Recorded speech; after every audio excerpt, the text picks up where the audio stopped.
बोलिए श्री राधे गोविंद सरकार की जय। श्री वृंदावन बिहारी लाल की जय। श्रीमद् भागवत महापुराण की जय। श्री सद्गुरुदेव भगवान की जय। गौ माता की जय। जय जय श्री राधे, जय जय श्री राधे, जय जय श्री राधे।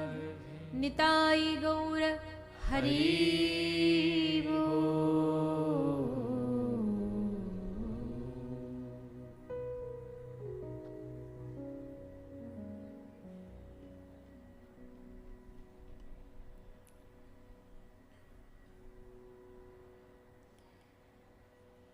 आइए चित्सार सिंधु सर्वस्व भगवान श्री राधे गोविंद के चरण कमलों का ध्यान करते हुए सभी श्रीमद् भागवत गंगा में प्रवेश करें। कथा में पधारे हुए सभी हरिभक्तों वैष्णव जनों के चरणों में व्यासपीठ की ओर से आप सभी को मेरा प्रणाम। आज कथा के षष्ठ दिवस में प्रवेश करते हुए आप हम सभी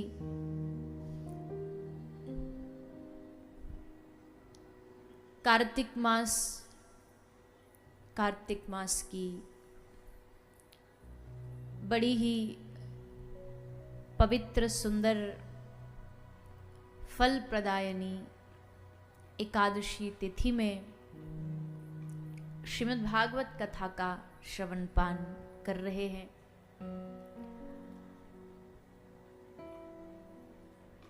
देव उत्थापन एकादशी आज हम मनाते हुए भगवान के उत्थापन का समय हो गया। उस शुभ एकादशी के दिन आप हम यहाँ जैसलमेर की धरती पर बैठ करके भागवत की शरण में बैठे हैं। ये भगवान की कृपा से ही संभव है। एकादशी का विशेष महत्व आज के कथा प्रसंग में भी आता है, तो उसका हम आगे श्रवण पान करेंगे। अभी भगवान की जिस लीला पर हमने कल कथा को विश्राम किया, आज की कथा बड़ी ही पावन कथा है। 10वां स्कंध तो वैसे भी पूरी 10वें स्कंद की कथा रसमयी कथा है, क्योंकि कृष्णमयी कथा है। कृष्णमयी मतलब रसमयी, आनंदमयी।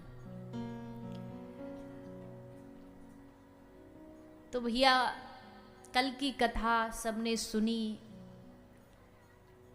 ब्रजवासी बड़े भोले हैं, बड़े सरल हैं, बड़े सीधे हैं, और भगवान सरल हृदय वालों को ही मिलते हैं। भगवान भोले हृदय वालों को ही मिलते हैं। चतुरता का भगवान की भक्ति में कोई प्रवेश नहीं है। दुनिया में भले चतुर को मान बोला जाता होगा, बोले भैया ये बड़े चतुर हैं, सब काम निकलवा लेते हैं, बोलते हैं ना, इनमें बड़ी चतुरता है। दुनिया में जो चतुर होता है, सब काम निकलवा लेता है, सब काम करा देता है, चाहे झूठ सच सब बोल करके, उसको चतुर कहते हैं। पर भगवान की भक्ति में ये चतुरता काम नहीं आती है। वहां ये चतुर प्राणी भगवान के प्रिय नहीं बन सकते। वहां भगवान का प्रिय वही बनता है जो अपनी छल कपट चतुरता को उतार करके फेंक दे और बिल्कुल भोला भाला सीधा बन जाए। भगवान को सीधे लोग पसंद आते हैं, भगवान को भोले लोग पसंद आते हैं। हम लोगों में चतुराई बहुत है। संसार में हम इतनी चतुराई से जी लेते हैं ना कि भगवान के सामने भी हमारी चतुरता निकलती है। वहां भी हम बड़े बड़े चतुर बनते हैं। पर भैया भगवान के सामने तो एकदम नासमझ बन जाओ। एकदम नासमझ बन जाओ। जितने नासमझ बनोगे उतने भगवान के लाडले बनोगे।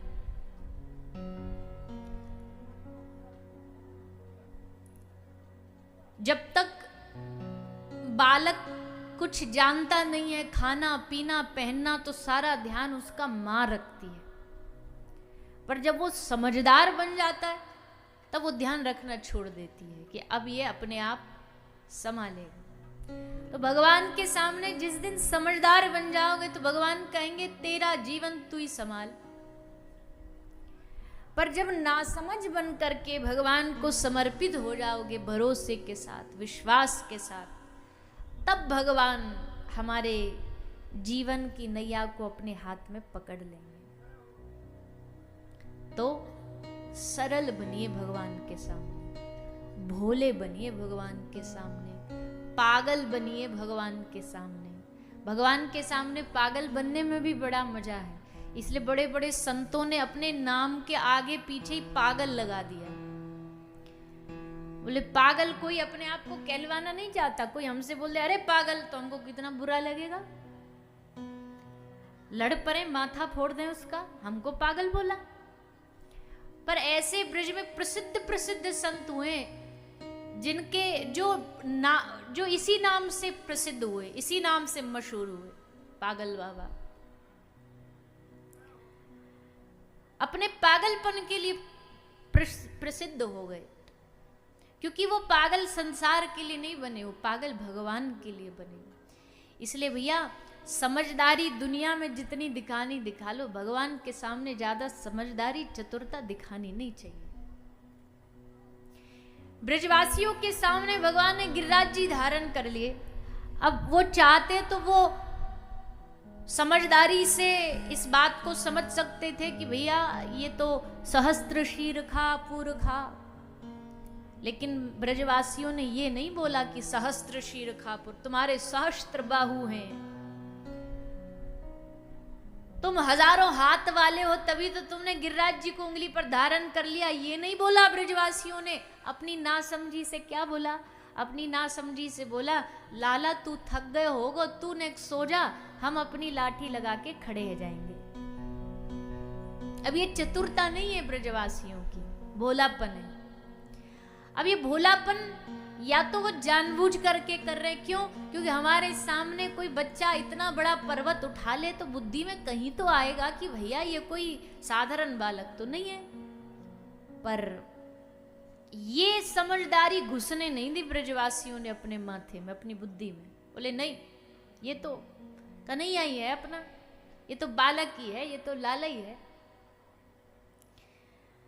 तो ऐसे श्री ठाकुर जी, अब देखो कथा कहां से शुरू हुई। कल तो हम उत्सव में प्रवेश कर गए तो कथा नहीं सुनी, अब कथा सुनो।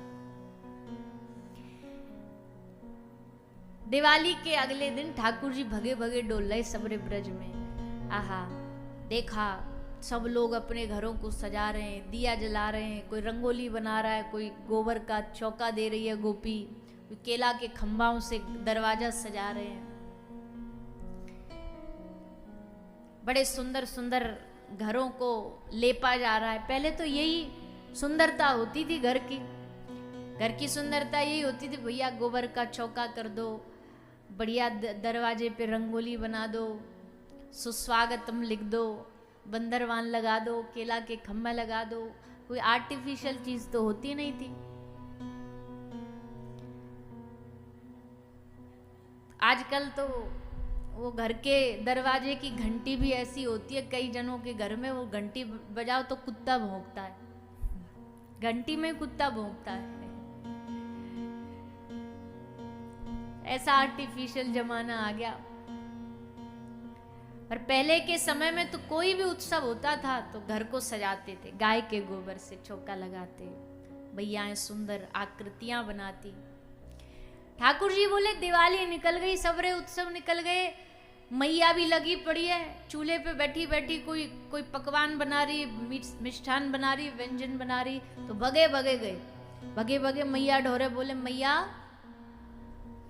आज कौन सा उत्सव है या ब्रज में जो इतनी तैयारी चल रही है? अब मैया ने सोची 7 साल को तो है, या कैसे कहूं कि भाई देवता की पूजा है, आराधना, ये इतनी बड़ी बड़ी बात कैसे समझेगो। तो मैया ने हंस के बोल दी, लाला आज जय जय की पूजा है, जय जय बाबा की। ठाकुर जी बोले जय जय बाबा की पूजा है, ये जय जय बाबा कौन है। अब जानते तो ठाकुर जी सब पर बड़े नासमझ बन रहे, पर ठाकुर जी मन मन में सोच रहे दुनिया हमने बनाई, सबरे ब्रह्मा विष्णु महेश सबरे हमने बनाए, पर यू जय जय बाबा कौन सी बला है। मैया भी पता ना कहाँ कहाँ ते ऐसे नाम ले आवे कि हम पूरी अपनी डिक्शनरी खोज डालें तो वहां में नाम ना मिले। अब जय जय बाबा की ये का नाम है। एक और विचित्र नाम से बुलाती थी मैया, जब कन्हैया भोजन नहीं पाते थे ना, दूध नहीं पा रहे या कुछ उधम कर रहे, तो मैया एक नाम और लेती थी, लाला चुप है जा, नहीं तो हाउ बिलाऊ बुला दूंगी। और हाउ बिलाऊ कौन थे? 2 पत्थर थे। मैया उनको नाम लेके लाला को डरावई कि ये 2 हाउ और बिलाऊ हैं। आज भी हैं वो हाउ बिलाऊ। नंदगांव में कभी दर्शन करने जाओगे ना तो मंदिर के नीचे एक जगह स्थान है, बहुत अच्छा तो नहीं पर वहां 2 पत्थर रखे हैं अभी भी, वो दोनों हाउ बिलाऊ हैं। तो हाउ बिलाऊ ठाकुर जी यही सोचते भैया हाउ बिलाऊ कौन सी बला है, पर वाकई डर के मारे फिर तुरंत सो जाते। तो उनकी आज भी पूजा होती है। तो ऐसे ही मैया बोली लाला जय जय बाबा की पूजा। ठाकुर जी बोले हम ते बड़ो जय जय बाबा कौन है, हम सबन के जय जय बाबा हैं, हम ते बड़ा कौन जय जय पैदा है गो। मैया बोली हम सबरे ब्रजवासी मिलके हर साल बेटा लाला इंद्र देवता की पूजा करते हैं। इंद्र देवता की पूजा करने से ब्रज में समृद्धि होती है, अन्न आता है। अब ठाकुर जी के अगला प्रश्न तुरंत तैयार, मैया फिर इंद्र की पूजा, ये इंद्र कहाँ रहे। मैया बोली मेरे डोरे टाइम इतनो नहीं है कि तेरे इतने सारे प्रश्नन को उत्तर दूं, अपने बाबा ते जाके पूछ।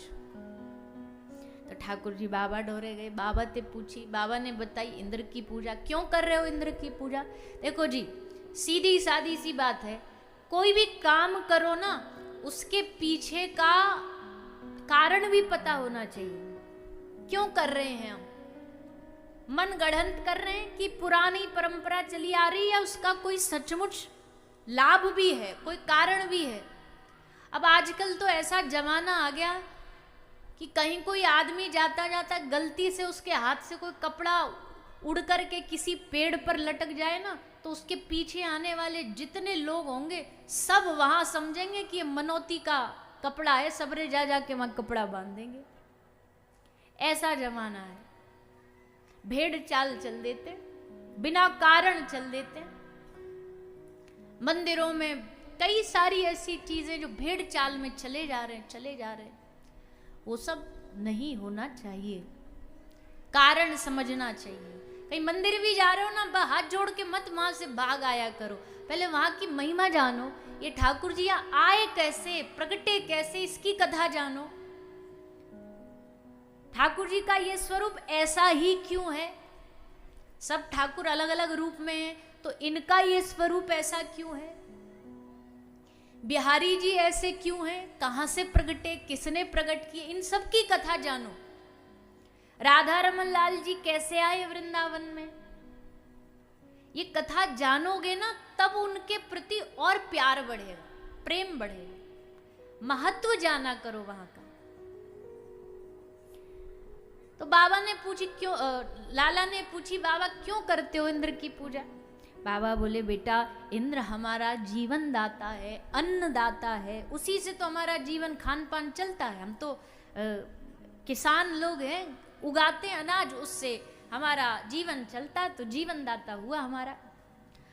अब यहाँ पर भगवान ने एक बड़ा ही क्रांतिकारी सूत्र दिया जो सबको जानना चाहिए, समझना चाहिए। भगवान कह रहे नाना बाबा आप गलत कह रहे हो। कर्मणा जायते जंतु कर्म नैव विलीयते। सुखम दुखम भयम क्षेमम कर्म नैवाभिपद्यते। लाला कह रहे हैं बाबा ये जो आप सबरे ब्रजवासी सोचे बैठे हो ना इंद्र की वजह से हम जी रहे हैं, ये सोच अपने दिमाग से निकाल दो। क्यों? क्योंकि कर्म ना जायते जंतु। आदमी इस धरती पर किसी भाग्य से नहीं आता है, कर्म ना जायते, कर्म की वजह से आता है। आना भी कर्म की वजह से, जाना भी कर्म की वजह से। और ये जो बीच वाला जीवन है ना, इसमें सुख दुख, जीवन में विपत्तियां खुशियां, ये सब भी किसकी वजह से मिल रही हैं? किसकी वजह से मिल रही है? कह रहे हो, मानते भी हो ऐसा?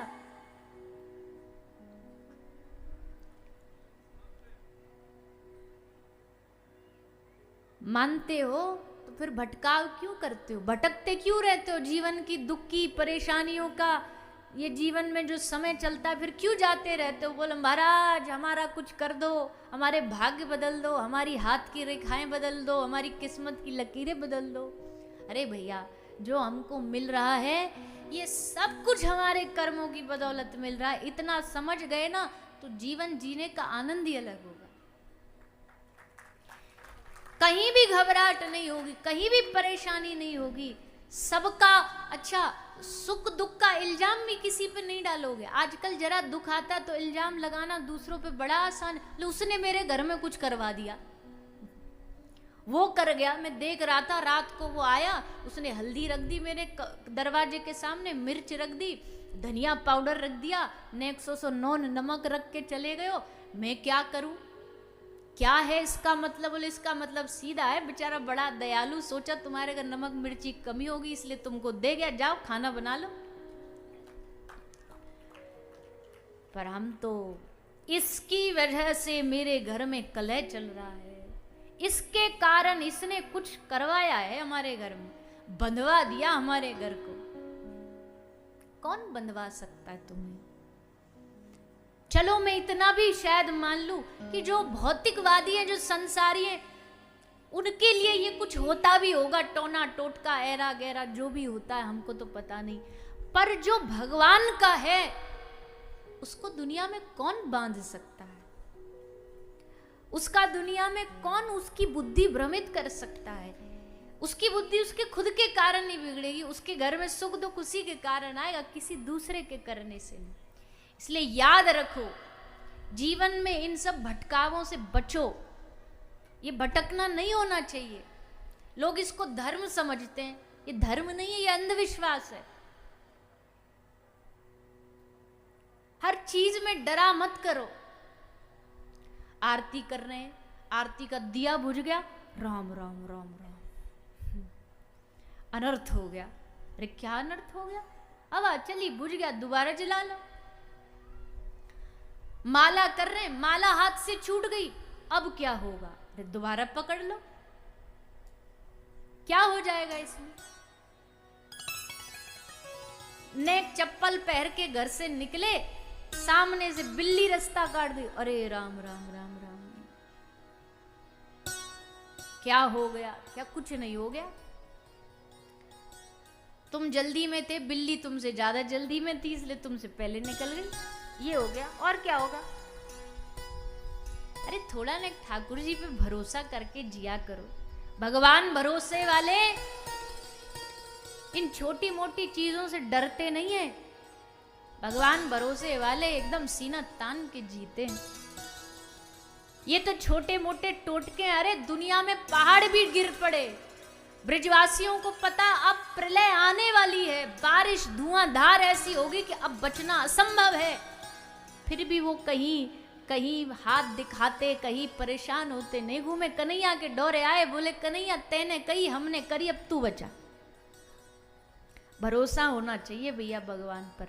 आजकल लोगों में सब कुछ है पर भरोसे की बड़ी कमी है। भगवान पे भरोसा नहीं है।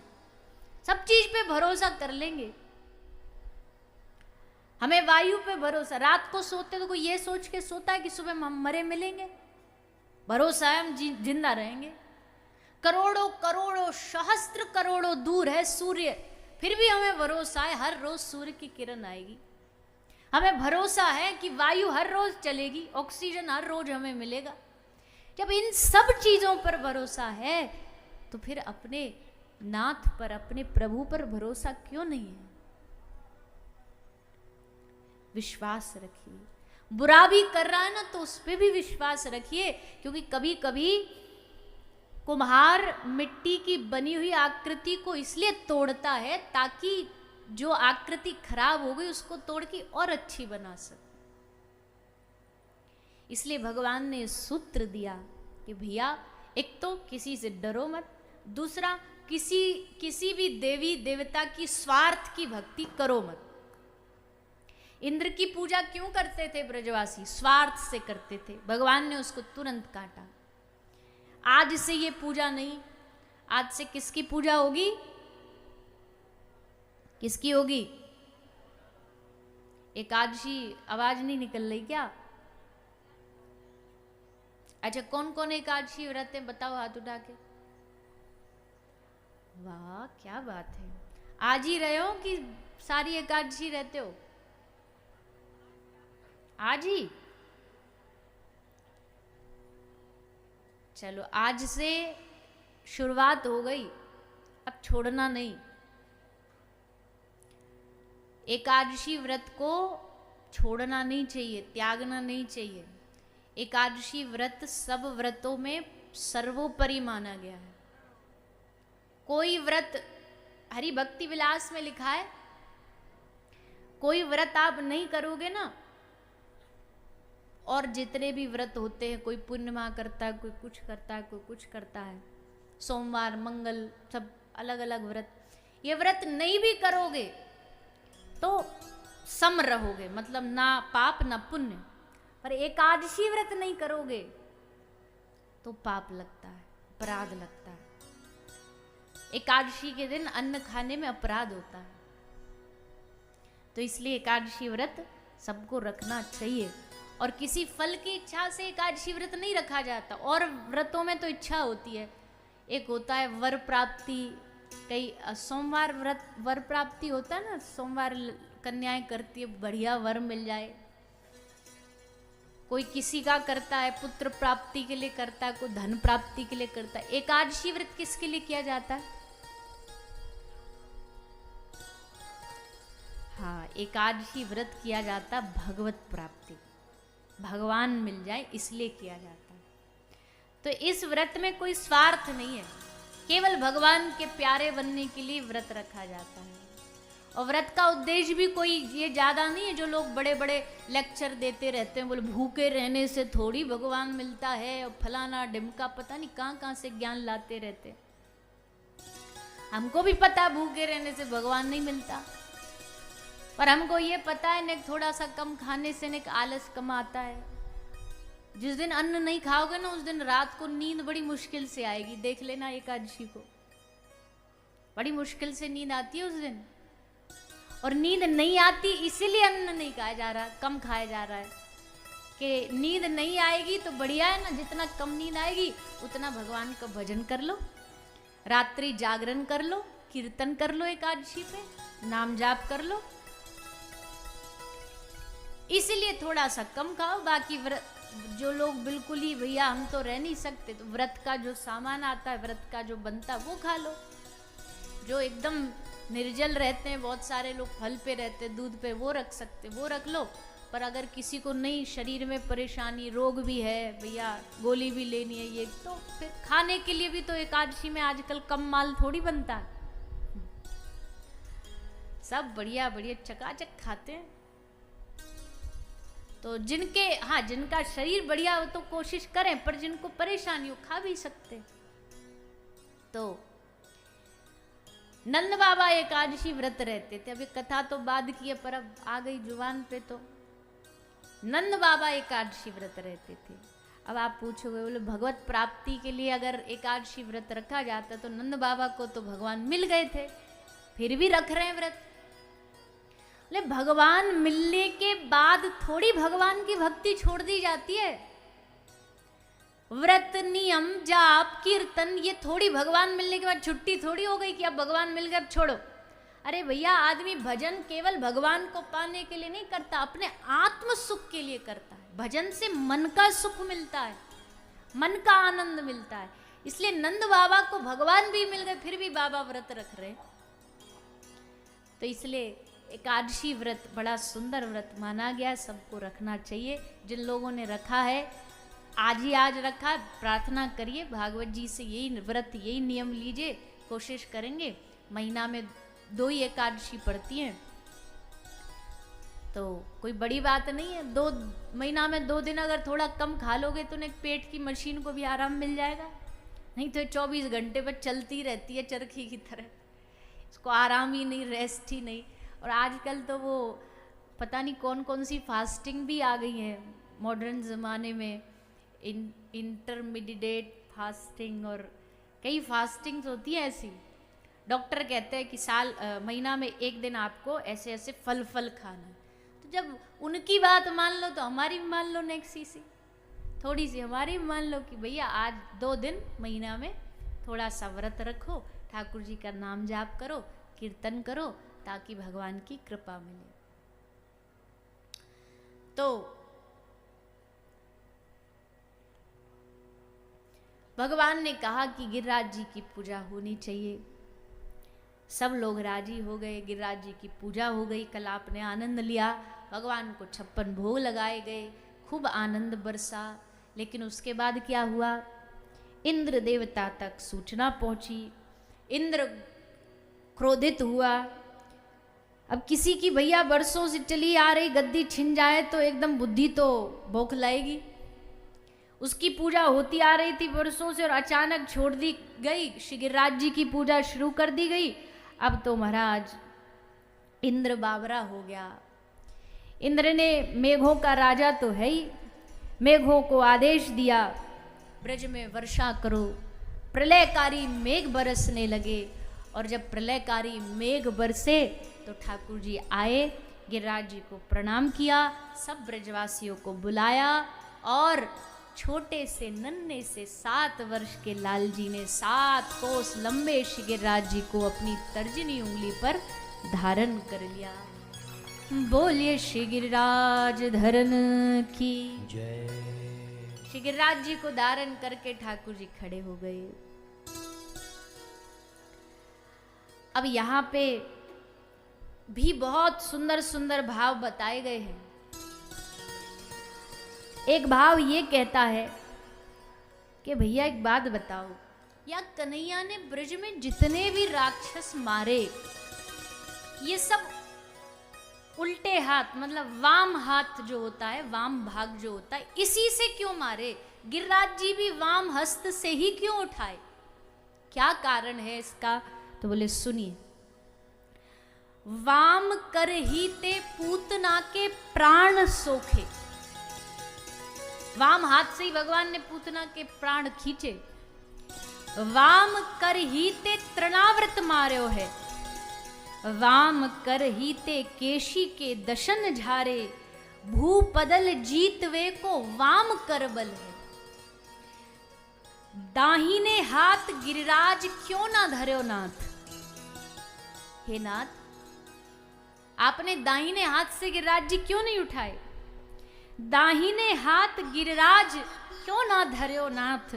जानत हो जी परस वो फल है। कारण बोले, वाम अंग ही श्री वृषभानु नंदनी जी को धाम, याही के प्रताप ते वाम कर बल है। वाम जो हिस्सा ना भगवान का, बायां जो हिस्सा है, वो किसका स्वरूप है?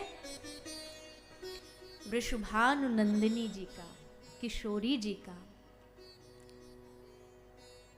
आपके राजस्थान में नाथद्वारा में ठाकुर जी विराजमान है। कभी कभी आपने देखा होगा, वैसे तो नित्य ही, पर कभी कभी थोड़ा और विस्तार से होता है। लाल जी का जो वाम भाग है ना, वो पूरा श्री जी के रूप में सजाया जाता है। वेनी लगती है, चोटी बनाई जाती है, नथनी पहनाई जाती है, पूरा श्रृंगार श्री जी के स्वरूप में होता है। ब्रज के बांके बिहारी जी का भी ऐसा ही होता है। बांके बिहारी भी कभी कभी श्री जी का स्वरूप धारण करते, वेनी तो नित्य धारण करते। क्योंकि वो स्वरूप जो, वो अंग जो है, वो राधा रानी का भाग है, राधा रानी का हिस्सा है। तो भैया आज ठाकुर जी गिरिराज जी धारण करके ठाड़े हो गए वाम भाग से। 1-2 दिन हुए तो मैया को ने चिंता लगी कि मेरो लाला थक जाएगा, तो मैया सबरे ब्रजवासीन को गिरिराज जी धारण करने के लिए कहती है, सबरे लाठी लगा के खड़े है गए। यूं कहे यशोदा मैया, नेक जोर लगाओ मेरे भैया। यूं कहे यशोदा मैया, नेक जोर लगाओ मेरे भैया।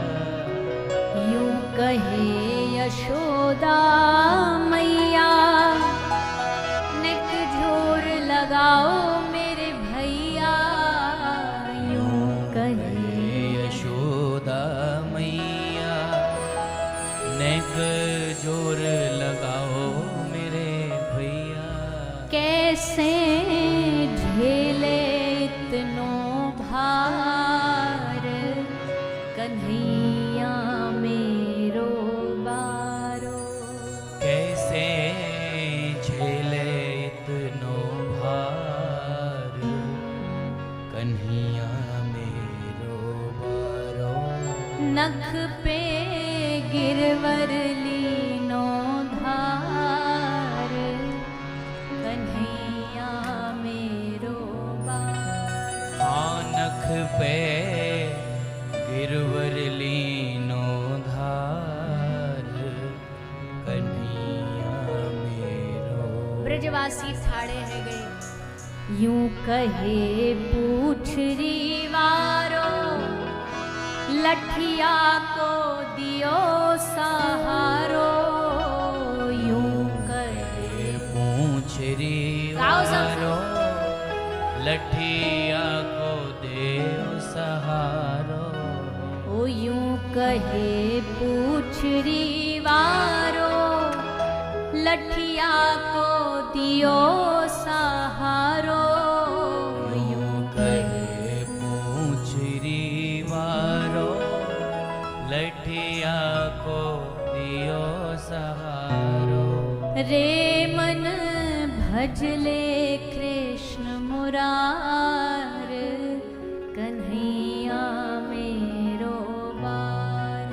रे मन भजले कृष्ण मुरार, कन्हैया मेरो बार। लाठी लगा के खड़े हो गए, सहारा देने लगे। यही हालत हम सबकी है जीवन में। जीवन में हर चीज का भार उठाने वाला कौन है? बताइए ना, सबका भार कौन उठा रखा है? भगवान ने। एक पल उसके मन में आई ना कि ये दुनिया खत्म करो, तो ऐसे ऐसे पलक झपके तो सबरे धराशायी हो जाएंगे नीचे। सबका बोझ उठाने वाला वो है। पर फिर भी हम जैसे मूर्ख अज्ञानी लोग लाठी लगा के बोझ खुद उठा रहे हैं। हमें लग रहा है हमारे उठाने से गिरिराज जी उठे, हमारे चलाने से जीवन चल रहा है। अरे भैया, तुम्हारे हमारे चलाने से जीवन नहीं चलता। चलता होता तो बताओ कौन इस दुनिया को छोड़ के जाता। न जन्म हमारे हाथ में, न मरण हमारे हाथ में, न सुख दुख हमारे हाथ में। तो उठाने वाले प्रभु हैं, जीवन का बोझ उठाने वाले प्रभु हैं। बेकार की लाठियों का अभिमान हटा दो। इस अभिमान को हटा दो कि ये हमारे उठाने से उठा, हमारे चलने से चल रहा है। भगवान ने एक झटका लगा, नेक सी उंगलियां हिलाई, सबकी लाठी टूट गई। भगवान बोले लो लगा लो लठिया, उठा लो गिरिराज जी। तब जाके ब्रजवासी को समझ आई। ठाकुर जी ने कितने दिन तक गिरिराज जी उठाए? 7 दिना तक गिरवर धार्यो। 7 दिन तक ठाकुर जी ने गिरिराज जी धारण करके रखे। और 7 दिन भगवान ने ब्रजवासियों को केंद्र दे दिया, अपना स्वरूप, अपनी वाणी और अपनी बांसुरी। 7 दिन भगवान बस यही लीला करे, भगवान ने और कुछ नहीं किया। 7 दिन में सबका मन भगवान ने ऐसा वश में कर लिया, सुंदर मुस्कुराहट दिखा दिखा के सबका चित्त चुरा रहे हैं, सबका मन चुरा रहे हैं। सब गोपियां मैं ठाकुर जी को निहारती जा रही, मैं उनका ही दर्शन करती जा रही। ऐसा स्वरूप आज तक न देखा और न कभी समझा, जैसा स्वरूप आज ब्रज गोपियों को देखने को मिला। और ऊपर से सोने पे सुहागा क्या, बोले स्वरूप तो दिखाई रहे ठाकुर जी, आंखों से भगवान के स्वरूप का रस पी रही गोपी, और कानों से क्या जा रहा है, कानों से भगवान की मधुर बांसुरी, वेणु की, बंशी की, बांसुरी की तान श्री ठाकुर जी के कान में जा रही।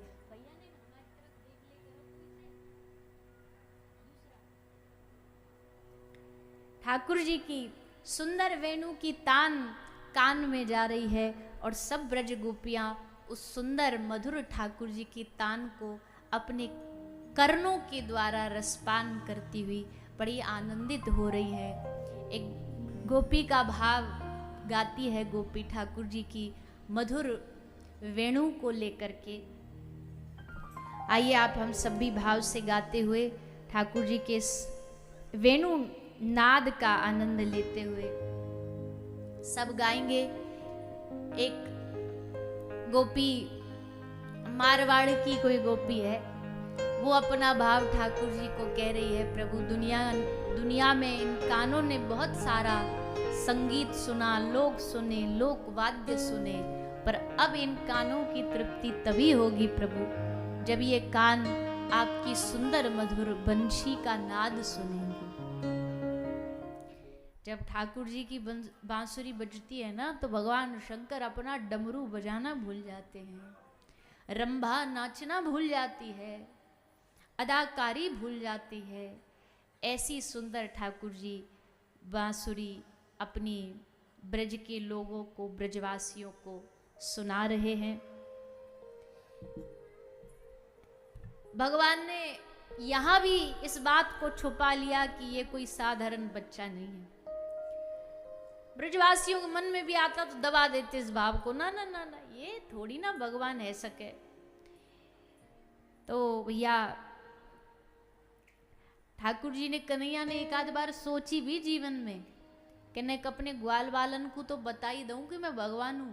भगवान ने एक दिन हिम्मत करके, डर भी रहे थे कि ये मानेंगे मैं भगवान हूं, पर एक दिन हिम्मत करके बता दी मनसुख को। मनसुखा पतो तो मैं कौन हूं? मनसुखा बोला हाँ पतो हमें, तू कौन है? चोर है तू एक नंबर को। ठाकुर जी बोले वो तो हमारो कछु और भाव है, पर असल में जानो मैं भगवान हूं, भगवान। अब मन सुखा ऊपर ते नीचे तक ठाकुर जी को देख के बोलो, तेरी नस नस ते वाकिफ हैं हम, और कोई जाने न जाने हमको पतो ये सारी बुद्धि कौन लगावे, चोरी की तेरी खोपड़ी खराब है, तेरी बुद्धि खराब है, हम ते कह रहे हो भगवान है तू, भगवान ने तो प्रमाण दो कोई। भगवान ने कही मैंने गिरिराज जी उठाए। बोले ज्यादा बोले मत, तेने उठाए गिरिराज जी, हमारी लाठी लगी तब उठे गिरिराज जी। बोले पूतना मारी वो, बोले वो भी तेने ना मारी, वो तो उड़ती उड़ती वाको पेट्रोल खत्म है वो, सो खुद ही गिर पड़ी, वो भी तेने ना मारी। और इतना ही तो भगवान बनने को शौक है, तो ये बता हर भगवान के पास तो अपनो वाहन रहे। भगवान शंकर के पास नंदी है, काई के पास शेर है, काई के पास चूहा है, मूसक है, तेरे डोरे कौन सा वाहन है? तेरे डर तो गधाऊ भी ना है, तू काय को देवता है, तू काय को भगवान है? भगवान बोले है ना हमारे पास गरुड़ है, बुलाऊं? बोल बुला। भगवान ने तुरंत गरुड़ भगवान को आदेश दिया, गरुड़ भगवान आ गए। जी आज्ञा प्रभु। गरुड़ भगवान आए, भगवान वहां पे चतुर्भुज रूप में प्रकट है के विराजमान है। मन सुखा खड़ो खड़ो पहले तो ऐसे देखी, हंस्यो ने 100 फिर धीरे धीरे पास आयो। ठाकुर जी ने सोची देख ले, मान गए हो ना, अब तो मानना ही पड़ेगा हम भगवान है। अब समझ में आई है कि बुद्धि में अब बात बैठी, अब देखो मेरे पांव छूने आयो, प्रणाम करने आयो मोको। पर जैसे मनसुख को पास आयो और पास आकर के ठाकुर जी ने सोची पैर छुएगो, वाने पकड़ के ठाकुर जी को पाम और गरुड़ भगवान ते नीचे खेत डाले। बोले सारे तू अकेले बैठेगो, हम भी बैठेंगे, तू उतर नीचे, हम बैठेंगे, हम चिड्डी खाएंगे यहाँ पे बैठ के। और खुद जाके बैठ गए। ठाकुर जी ने कही इन सबको समझाने को कोई लाभ नहीं है, ये तो ऐसे ही रहेंगे, हमको भगवान बननो भी नहीं है, एक छोटी सी ट्राई करी थी वो फेल हो गई, अच्छा ये बढ़िया ही है, क्या फायदा इनके संग भगवान बन के। सो प्रभु ने वो कोशिश प्रयास भी छोड़ दिया। तो ऐसे ठाकुर जी ने गिरिराजी धारण किए।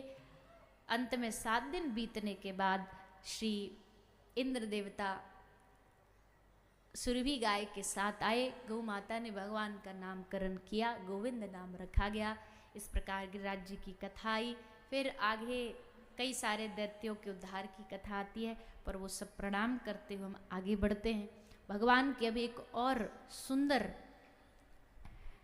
कथा प्रसंग को सुखदेव जी सुनाने जा रहे हैं, जो कि है महारास का प्रसंग। महारास का प्रसंग श्री सुखदेव जी सुना रहे हैं। सुखदेव जी जैसा महात्मा, भगवान के लीलाओं को जिन्होंने एकदम नजदीक से जाना देखा, गोलोक में जो श्री ठाकुर जी के, श्री राधा रानी के एकदम निकट रह कर के जिस लीला रस को सुखदेव ने अनुभव किया, वो है महारास की लीला। उसको इस सांकेतिक रूप में, भागवत जी में भी रास की लीला ये मत समझना कि पूरे विस्तार से सुनाई गई है, नहीं नहीं, थोड़ा थोड़ा संकेत रूप में सुनाई गई। असल रास लीला का रस तो अलग ही होता है। भागवत जी में तो बस स्पर्श मात्र किया है श्री सुखदेव मुनि ने।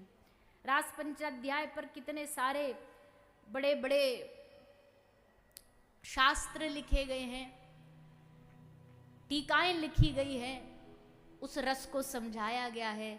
तो भैया श्री सुखदेव जी महाराज वर्णन करते हैं कि एक दिन भगवान पिता रात्रि शरदोत फुल्ल मल्लिका विक्षरन्तु मनश्चक्रे योग मायाम उपाश्रितः। भगवान ने एक लीला आरंभ की, बांसुरी बजाई, गोपियों को महारास में खींचा, बुलाया, निवेदन किया, निमंत्रण दिया। अब इसका मतलब है कि रास में जब भी प्रवेश मिलेगा ना, तो उनकी ओर से आमंत्रण आएगा।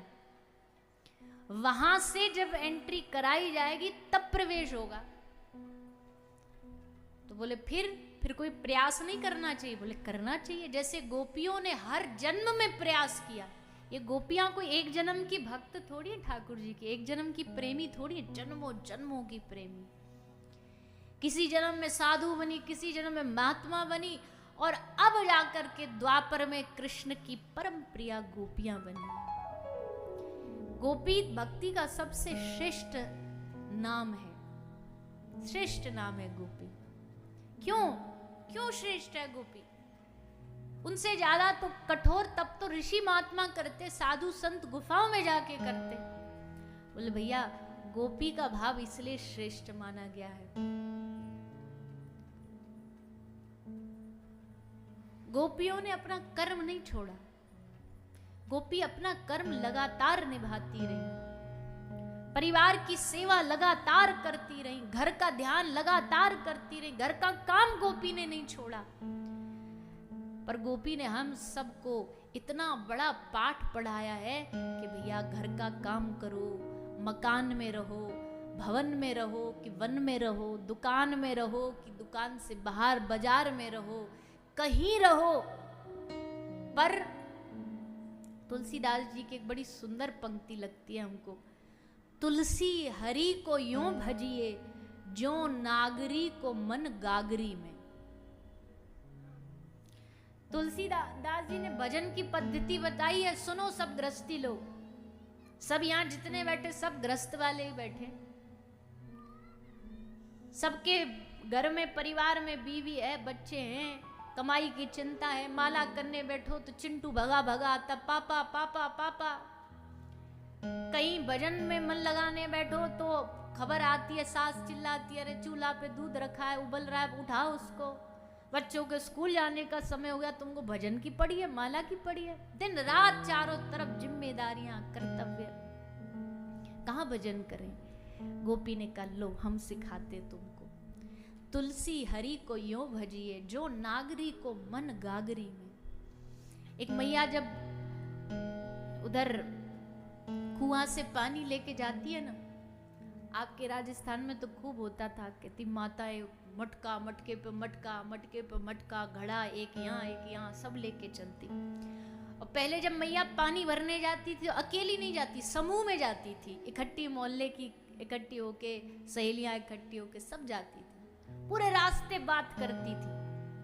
पर तुलसी बाबा कहते बात तो करती थी सब, पर ध्यान उसी पर रहता था कि गिर ना जाए, 3 मटका ऊपर रखे, चलती भी जा रही है पर ध्यान वही है, पानी में छलक ना जाए गगरी, गिर ना जाए।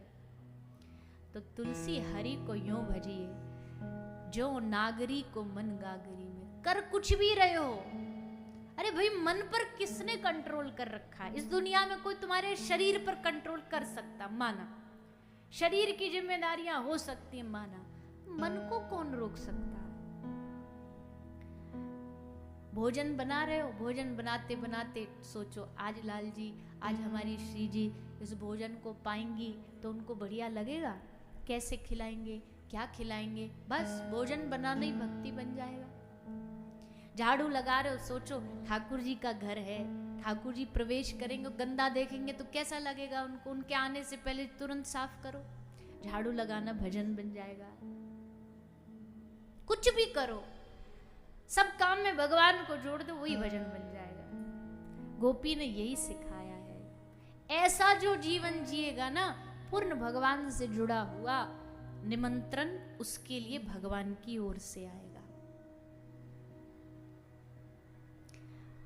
और भगवान की ओर से न्योता आया, इसका मतलब क्या, कैसे समझोगे कि न्योता आ गया है? भगवान ने उस समय तो बांसुरी बजाई थी, आज के समय में बांसुरी नहीं सुनाई देगी, तो कैसे पता लगे निमंत्रण आया भगवान के पास से? बोले अगर तुम्हारे गांव में, तुम्हारे शहर में स्वयं चल करके अगर भागवत जी आई है ना, इसका मतलब है ये ठाकुर जी का निमंत्रण आया है तुमको। ये भगवान के द्वारा कलयुग में भेजा हुआ न्योता है, निमंत्रण है, अपनी ओर बुलाने का। तुम्हारे पास कोई संत महापुरुष मिल जाए, जब संत मिलन हो जाए, तेरी वाणी हरि गुण गाए, तब इतना समझ लेना अब हरि से मिलन होगा। ये न्योता है भगवान का। मन अच्छे अच्छे काम करने को कर रहा है, दान कर दे थोड़ा, कहीं सेवा कर दे, इसका मतलब न्योता है ये भगवान का, निमंत्रण है भगवान का। किसी दुखी को, जिसका कष्ट में जीवन, उसका दुख दर्द दूर करने का मन कर जाए, समझो निमंत्रण है भगवान का। ये भगवान की ओर से दिया गया न्योता है तुमको अपने पास बुलाने का। ये सब प्रमाण है इस बात के। और तो कौन सा इस दुनिया में बताओ मशीन बनी है जो बता सके कि भगवान न्योता दे रहे हैं हमको? ये लक्षण ही बताएंगे कि भगवान हमें अपने पास बुला रहे हैं। कथा में डूब जाओ, ये निमंत्रण है भगवान का। कथा में रोना आ जाए, भगवान के लिए व्याकुलता आ जाए, रो करके उनको पाने का मन करे, व्याकुल हो जाए चित्त, कब मिलेंगे ठाकुर जी, कहाँ मिलेंगे, क्या करूं, कितना भजन करूं कि मुझे प्रभु मिल जाए, समझ लो ये न्योता है भगवान का। भगवान की याद ऐसी ही थोड़ी आ जाती है। भगवान की याद भी उन्हीं को आती है जिनको भगवान याद करते हैं, जिनको भगवान स्मरण करते, उनको भगवान की याद आती है। नहीं तो दुनिया में सबकी याद करते रहते हैं हम, हजारों हजारों किलोमीटर दूर बैठे रिश्तेदारों की याद करते रहते हैं, पैसे की याद करते रहते हैं, मकान दुकान की याद करते रहते हैं, मुनाफे घाटे की याद करते रहते हैं। पर धन्य है वो हृदय जो बैठ कर के भगवान को याद करता है। गोपी एक पल नहीं रहती भगवान के भक्त, एक क्षण नहीं रहती। गोबर थापती थापती, कंडा बनाती बनाती भी गोविंद केशव गोविंद दामोदर माधवेति भगवान का ही स्मरण करती है। भगवान ने सोचा आज इनके स्मरण का फल दे देता।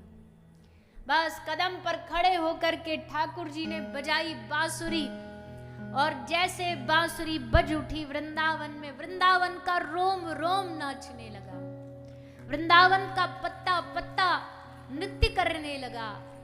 आज तो वो अद्भुत आनंद इस ब्रज भूमि को मिलने वाला जो वैकुंठ को भी नहीं मिला।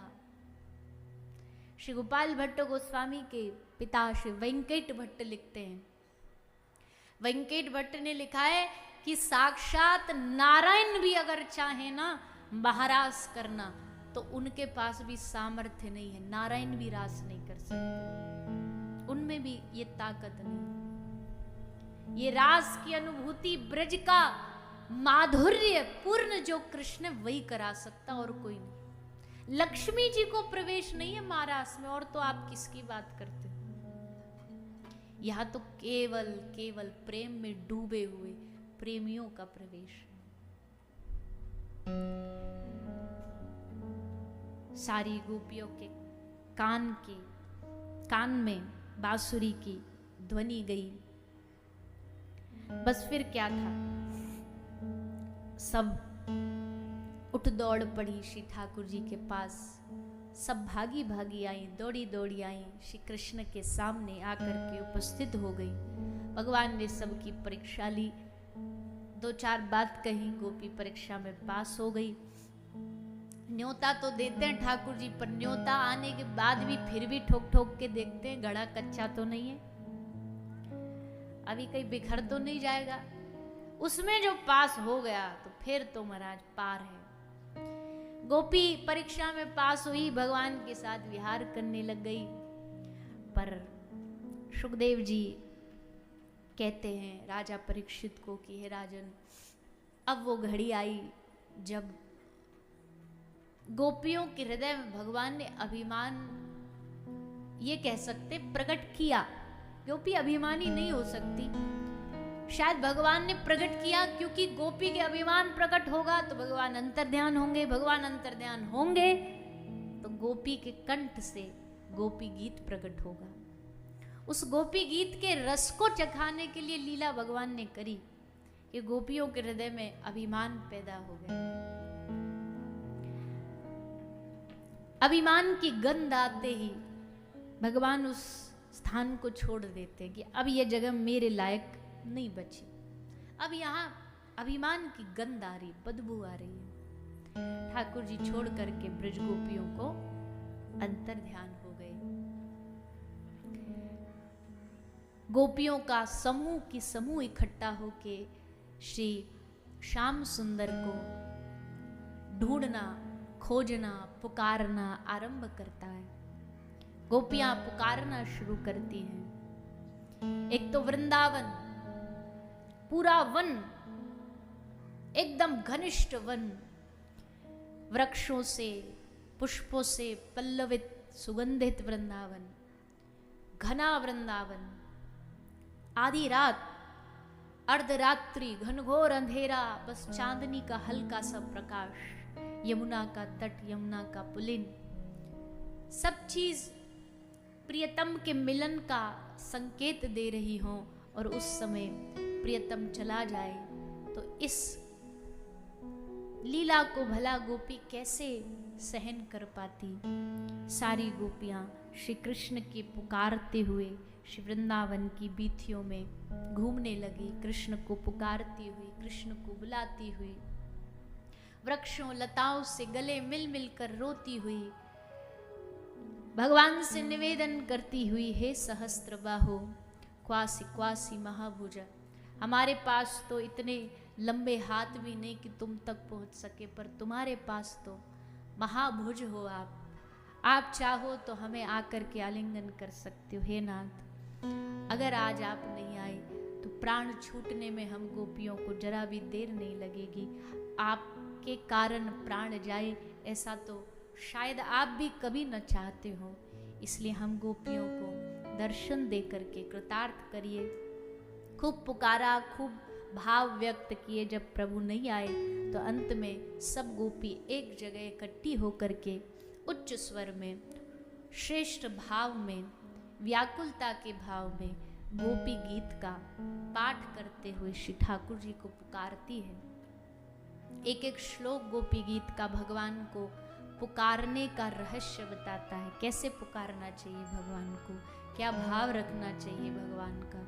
और गोपी गीत जो हर रोज हर क्षण जिसके हृदय में गोपी गीत बसा हो, उसका भाव जिसके हृदय में बसा हो, ठाकुर जी हमेशा उसके समीप ही रहते हैं। इसलिए ऐसा दिव्य गीत भागवत का है, गोपी गीत। आइए सब 2 मिनट बड़े भाव से, सब भूल करके, सब आसपास के लोगों को भूल करके, बस ये आत्मा जो अपने प्रभु से बिछड़ी हुई है, तड़प रही है, कब भगवान मिलेंगे, कब प्रियतम के चरणों में जाकर के मैं मिल जाऊंगी, डूब जाऊंगी। इस आत्मा को उन प्रियतम से मिलवाने के लिए ये भाव गाइए। जयति ते धीतम जन्मना व्रज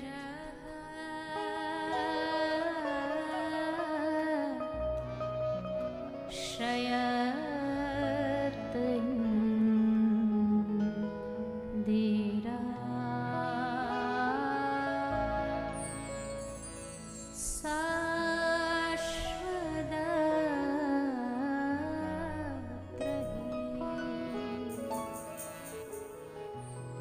पंतश्च चित्रधारुर्दुः सुस्वरम राजन कृष्ण दर्शन लालसा। प्रेमी कौन? रूप भरे घूमत रहे, ठाकुर जी के रूप को अपनी आंखों में बसा के डोलता रहेगा, घूमता रहेगा। रूप भरे घूमत रहे, तन को तनिक न भान।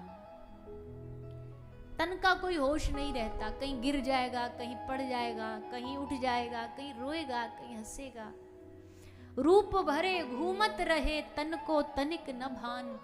नारायण दृग जल भय, यही प्रेम पहचान। नारायण दास जी लिखते हैं कि प्रेम की पहचान यही है, रूप भरे। ठाकुर जी की मस्ती में घूमता रहेगा, तन को भान नहीं रहेगा और नैनों में बस जलधारा बहती रहेगी। यही प्रेम पहचान, प्रेमी की यही पहचान है।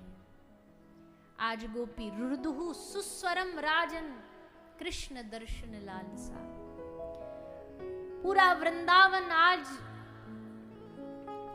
अश्रुओं में डूब रहा है। गोपियों की चीख चित्कार से वृंदावन गूंज रहा है। भगवान श्री श्याम सुंदर भी इस गोपी की पुकार को कब तक अनसुना करते, कैसे अनसुना करते। एक पुकार जब दिल से निकलती है तो सीधा उनके हृदय तक पहुंचती है। गोपी ने तो 19 श्लोकों में इतना सुंदर भाव प्रकट किया कि तासाम आविर्भुच्छोरी स्मयमान मुखाम्बुज पीतांबरधरश्रगवी साक्षान मन्मथ मन्मथ। भगवान जो वही कोई वस्त्र की ओट लेके गोपियों को सता रहे थे, आज गोपी के भाव को अपने सामने अपने कानों से सुना तो देर नहीं लगाई और पीतांबरधरश्रगवी साक्षात मन्मथ मन्मथ ठाकुर जी गोपियों के उस समूह में बीच में प्रकट हो गए। बोलिए रास बिहारी भगवान की जय। इससे सुखद क्या होगा गोपियों के लिए कि जिनके बगैर नेत्र तड़प रहे थे वो प्रभु श्याम सुंदर सामने खड़े। गोपी ने कहा आप देर मत करो, अब जो रस हमको देने के लिए यहाँ बुलाया उस परम रस का आस्वादन कर दो। एक बार भूल हो गई, एक बार फिसल गई, ये मन का और माया का कुछ नहीं पता कब भटका दे, इसलिए कुछ भूल हो हमसे, अपराध हो, उससे पहले हमको उस रस का आनंद दिलाओ। तब ठाकुर जी सब गोपियों को लेकर के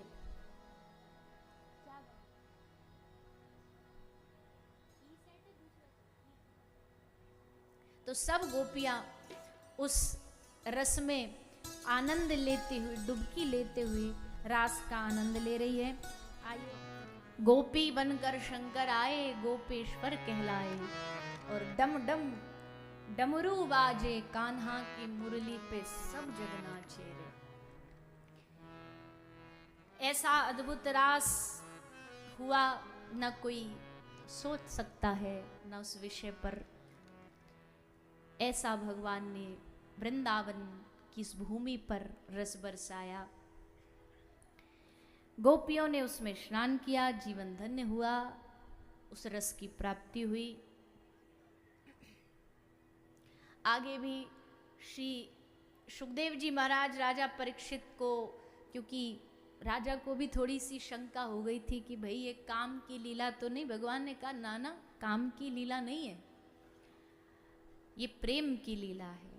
कामेर प्रेमेर महाअंतर, श्री चैतन्य चरितामृत में लिखा है काम और प्रेम में बड़ा अंतर होता। काम अंधतम प्रेमेर भास्कर, काम अंधेरा है तो प्रेम प्रकाश है। दिखने में कंफ्यूज हो जाते हैं लोग, काम और प्रेम एक ही है, एक नहीं है भैया, बड़ा बड़ा फर्क है। काम में शरीर संबंधी इच्छाएं, अपने मन संबंधी इच्छाएं होती हैं, प्रेम में कोई इच्छा ही नहीं रहती। जोई जोई प्यारो करे सोई सोई मोह भावे, प्रेम ये होता है। प्रियतम की इच्छा में अपनी इच्छा, इसको प्रेम कहते हैं। सो प्रेम की लीला, महाराज की लीला श्री सुखदेव जी महाराज ने श्रवण कराई। फिर आगे भगवान की कुछ और लीलाएं सुनाई, भगवान के मथुरा गमन की लीला सुनाई। प्रभु अब मथुरा जाने को तैयार होते हैं। क्यों?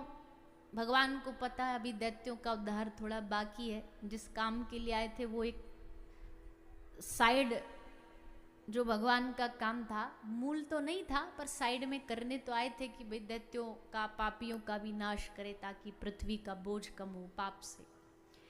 प्रेम हो गया, खूब आनंद दे दिया ब्रजवासियों को। अब ब्रज से विदाई का समय आया। अब भैया संसार में आप जिससे थोड़ा बहुत भी प्रेम करते हो, वो अगर छोड़ के जाता है तो आदमी की क्या दशा होती है। सोचो, जिनके भीतर निस्वार्थ प्रेम होगा, उन ब्रजवासियों की दशा श्री कृष्ण के बगैर कैसी होगी। श्री सुखदेव जी महाराज वर्णन करते हैं कि आज भगवान को मथुरा ले जाने के लिए महाराज कंस ने अक्रूर को भेजा। अक्रूर मथुरा में ही रहते थे, विश्वास पात्र थे नंद और यशोदा के।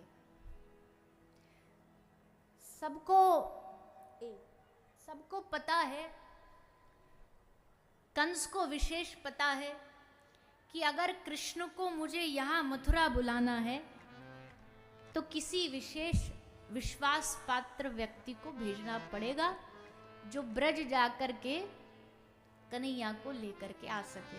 देखो ये जो मैया बीच में बैठ रही है ना, मैया खड़ी हो रही है, सब बैठ जाओ, सब मैया बैठ जाओ। ये देखो आप बीच में व्यवधान ना बनो। मुझे पता आज आपके घर में पूजा पाठ होगा, पर जिसको पता रहे ना कि बीच में जाना है वो खुद ही पहले पीछे बैठा करो, ताकि पीछे से पीछे निकल जाओ तो ध्यान भी भंग ना हो किसी का। तो सब बैठ जाओ। मैं कथा में अभी जो प्रसंग की ओर जा रहे हो ना, बड़ा ध्यान जरूरी है। अब इधर उधर गड़बड़ करोगे तो हमारा भी ध्यान नहीं लगेगा, आपका भी नहीं लगेगा। तो थोड़ा मन यहाँ लगाओ और शांति बनाए रखो। पीछे आ रहे हैं जो लोग, पीछे ही बैठ जाओ, जिसको जहाँ जगह मिले। जबरदस्ती आगे फंसने की कोशिश मत करो। श्री अक्रूर जी महाराज कन्हैया को लेने ब्रजभूमि पधारे हैं। नंद यशोदा ने खूब स्वागत किया अक्रूर जी का। आइए प्रभु पधारिए, आप हमारे कुटिया में आए, हमारे लिए इससे बड़ी खुशखबरी क्या हो सकती है। इतने बड़े मथुरा के आप मंत्री हैं और हम गांव के लोग हैं। हमारे पास कोई विशेष सुविधा भी नहीं, कोई हम बड़े धनाढ्य भी नहीं, गैया चराने वाले ग्वारियाँ हैं। भैया देखो, ये जो जीवन में थोड़ा बहुत जो चीज़ों का अभाव होता है ना, चाहे वो धन का हो चाहे किसी वस्तु का, ये हमको बड़ा विनम्र बना देता है। कोई बहुत धनवान होता है तो अपने आप स्वाभाविक उसमें अभिमान आ जाता है, धन का, पद का, मान का। पर दरिद्रता जब आती है ना, तो ये बड़ी सुंदर गुण लेकर के आती है कि ये व्यक्ति को विनम्र बना देती है। बात भी विनम्रता से करेगा, झुक के रहेगा सबसे। विनम्रता का गुण अपने आप दे देती है। और धन्य है वो जिनके पास भगवान ने दिया भी सब कुछ और फिर भी विनम्र है, वो तो भाई फिर प्रणाम के योग्य। विनम्र भाव से बाबा ने, मैया ने अक्रूर जी का खूब स्वागत सत्कार किया। विराजे अक्रूर जी को भोजन प्रसाद मैया ने अपने हाथों से बना के खिलाया पवाया। अक्रूर जी ने भोजन पा लिया। फिर दोनों मैया बाबा बैठे। मैया ने थोड़ा सम्मान के कारण एक झरोके में खंबा के पीछे छुप करके खड़ी थी। नंद बाबा ने अक्रूर जी से कही, महाराज भोजन हो गया, आपका स्वागत सत्कार, अब आज्ञा करिए, कैसे पधारे आप, आने का उद्देश्य। अक्रूर जी ने कहा कि बाबा आप तो जानते हो महाराज कंस कुछ ना कुछ करते रहते हैं, कुछ ना कुछ आयोजन उत्सव करते रहते हैं। अब की बार उन्होंने एक बड़ा सुंदर मेला उत्सव किया है और उस उत्सव में महाराज कंस की इच्छा है कि जितने भारत भूमि के जितने अच्छे अच्छे बलशाली हैं, शक्तिशाली हैं, युद्ध करने वाले हैं, शक्तिमान हैं, सबको बुलाया जाए। मल्ल युद्ध होगा। उस उत्सव में सबको न्योता दिया गया है और महाराज कंस ने ये न्योता आपके घर भी आपके दोनों पुत्र कृष्ण और बलराम के लिए भेजा है। चाहते हैं महाराज कंस कि कृष्ण उस उत्सव में चले मथुरा। मैं कृष्ण को लेने आया। मैया यशोदा जो खंबा के पीछे खड़ी हुई थी, हाथ में उनके एक पात्र भी था, बर्तन भी था। जैसे महाराज अक्रूर ने कहा कि मैं आपके पुत्र को कृष्ण को साथ ले जाने आया हूं, मैया के हाथ से पात्र छूट गया, पात्र नीचे गिर गया। बस एक इच्छा मात्र ही ये जो मन में आई ना कि कृष्ण जाएगा, बस इतने से ही मैया का शरीर रोमांचित हो कांपने लगा। आंख से झरझर अश्रुधारा बहने लगी। नंद बाबा ने कहा, अरे अक्रूर जी क्या कह रहे हैं आप? अरे योद्धाओं को बुलाओ ना, हमारे बालक कृष्ण बलराम, इनकी आयु देखो आप कितने छोटे छोटे से है, कभी यहां से ब्रज से बाहर पांव रखा नहीं। अक्रूर जी ने कहा, पांव रखेंगे अपने घर से बाहर तभी तो जीना सीखेंगे, कब तक इनको घर में रखोगे? भेजो, मथुरा शहर में जाएंगे, शहर देखेंगे, शहर के लोगों को देखेंगे, तभी तो समझ आएगी दुनियादारी क्या होती, जीवन क्या होता। भेजो इनको। पर अक्रूर क्या जाने नंद और यशोदा के भाव को। श्री यशोदा मैया वो जगह छोड़ करके उठती उठती भाग करके अपने कक्ष में महल में आ गई और सैया पे पड़ी पड़ी खूब रो रही है। कन्हैया को पता लगा कि मैया बड़ी परेशान है, उदास है। भागे भागे मैया के पास आए। यशोदा मैया ते बोले, अरे मैया तू रो रही है? अरे मैया तू ही तो मोते कहती थी कि लाला ने सुधर जा, ये चोरी चकारी छोड़ दे। अब मैया यहाँ ब्रज में रहूंगा तो चोरी बनूंगा, अब नेकाद यहाँ ते बाहर निकलूंगो तभी तो जीनो सीखूंगो। और वैसे भी मैया तू कहे कि तो को राजा बननो आगे चल के, तो मैया राजा बनने के लिए तो थोड़े से गुण भी तो होने चाहिए। शहर में जाऊंगो, लोगन को देखूंगो, राजान को देखूंगो तो कछु समझ आवेगी। और मैया तू इतना क्यों परेशान है रही है? परसों की तो बात है, अक्रूर कह रहे हो कि परसों वापस आ जाएंगे, बस आज गए हो परसों वापस। अपनी मैया को लाला खूब तसल्ली दे रहे हैं। पर जब घनिष्ठ प्रेम होता है ना, जब दिल का रिश्ता होता है, जब हृदय जुड़ा होता है, तो कुछ कुछ आभास पहले ही हो जाता है। मैया जान रही कि बार बार कह रहा है परसों आ जाऊंगा, परसों आ जाऊंगा, पर मैया का हृदय कह रहा है कि अभी ये वापस आने वाला नहीं है। शायद ये आखिरी बार है जब मैं इसको, कन्हैया को, अपने लाला को देख रही हूं। मैया गई, रसोई घर से एक कटोरी माखन निकाल के लाई, लाके कन्हैया को पवाना, ठाकुर जी को, लाला को माखन पवा रही है।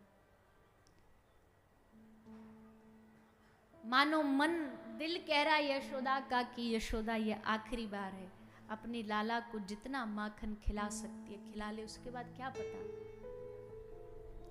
रोती रोती मैया पूरा रात निकल गई। और भैया यशोदा मैया की बात नहीं थी, पूरा ब्रज आज एक पलक नहीं झपका।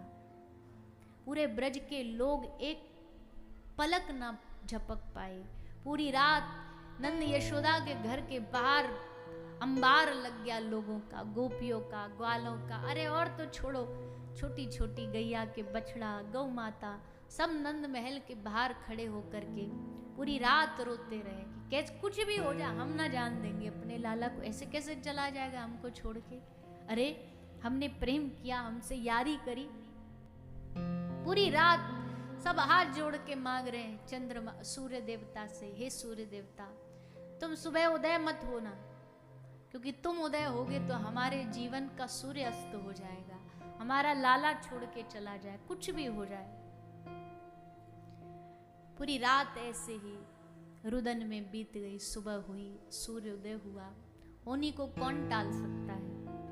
सूर्योदय हो गया, रथ तैयार हो गया, अक्रूर जी तैयार हो गए, कृष्ण बलराम दोनों तैयार हो गए, रथ पर बैठ गए। अब क्या करें, क्या बोले। जब यशोदा मैया ने देखा कि अब ये रुकने वाला नहीं है, श्री कृष्ण महल से बाहर निकले और वहीं मैया मूर्छित होकर के गिर पड़ी। रथ चल भी दिया, रथ चला, यशोदा मैया मूर्छित पड़ी है वहां। सखियों ने आके मैया को जगाया, मैया तेरा लाला जा रहा है, एक बार देख ले, फिर पता नहीं कब अवसर मिलेगा।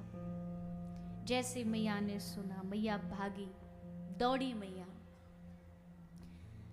जोर जोर से पुकार रही है। कन्हैया को आवाज सुनाई दी, रथ चल रहा है पीछे, मैया दौड़ती हुई आ रही है। तुरंत का अक्रूर रथ रोक। अक्रूर जी ने रथ रोका, ठाकुर जी उतरे रथ से, भागे, मैया को गले से लगाया। मैया तू क्यों भाग रही है। यशोदा मैया हाथ जोड़ के कहती है, लाला एक बात कहूं। बोले हाँ मैया बोल। कल जब अक्रूर लेने आया, मैं सारी बातें छुप के सुन रही थी।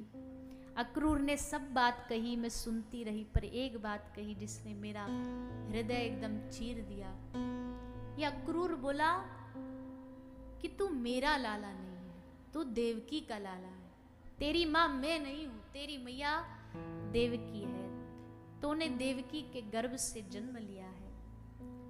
यशोदा मैया कहती लिया होगा, मैं कहाँ मना करती हूँ, देवकी के गर्भ से हो सकता तूने जन्म लिया होगा, पर मैं इतना वादा करती हूँ कि लाला मैंने तुझे कभी पराया नहीं समझा, हमेशा तुझको माँ, जो एक माँ का वात्सल्य होता उसी भाव से प्यार किया। फिर भी कहीं तेरे मन में ये बात ना आ जाए, अक्रूर तुझे भी बताएगा, पर कहीं तेरे मन में, क्योंकि कहीं तुझे लगे हाँ तभी तो यशोदा मैया ने मुझे रस्सी से बांध दिया था क्योंकि मेरी माँ नहीं थी ना, ऐसा मत सोचना। और कोई भी भूल मैंने कभी तुझे डांटा, कभी तुझे बांधा, तो आज उस बात को यही छोड़ करके अपनी मैया को क्षमा कर दे। ठाकुर जी यशोदा मैया की ओर देख देख के खूब रोए, हाथ जोड़ के बोले मैया तू माफ करने की बात कर रही है, तू क्षमा करने की बात कर रही है, मैं भूल ना जाऊं ये बात कर रही है मैया। ये कन्हैया सारे जीवन जी करके तेरे प्रेम का ऋण उतारना चाहे न तो कभी उतार नहीं सकता। मैं खुद को भूल जाऊं पर मैया तुझे कैसे भूल सकता हूं, ये कैसे संभव है, तू सोच भी कैसे सकती है। मैया कहती है लाला बस जल्दी आना। ठाकुर जी निकल पड़े आगे। महाराज क्या कहें, गोपियों का झुंड की झुंड खड़ा है रथ के सामने, कैसे जाने दे अपने प्राण को। कोई अपने प्राणों को जाने देता भला, अपनी श्वास को अपने से दूर करता है, पर कुछ कर भी तो नहीं सकते, कुछ हाथ में भी तो नहीं इन ब्रजवासियों को। हाँ एक बात जानते हैं, अच्छा, तुमको दूर जाने में सुख तो यही सही, तुम्हारे सुख में हमारा सुख।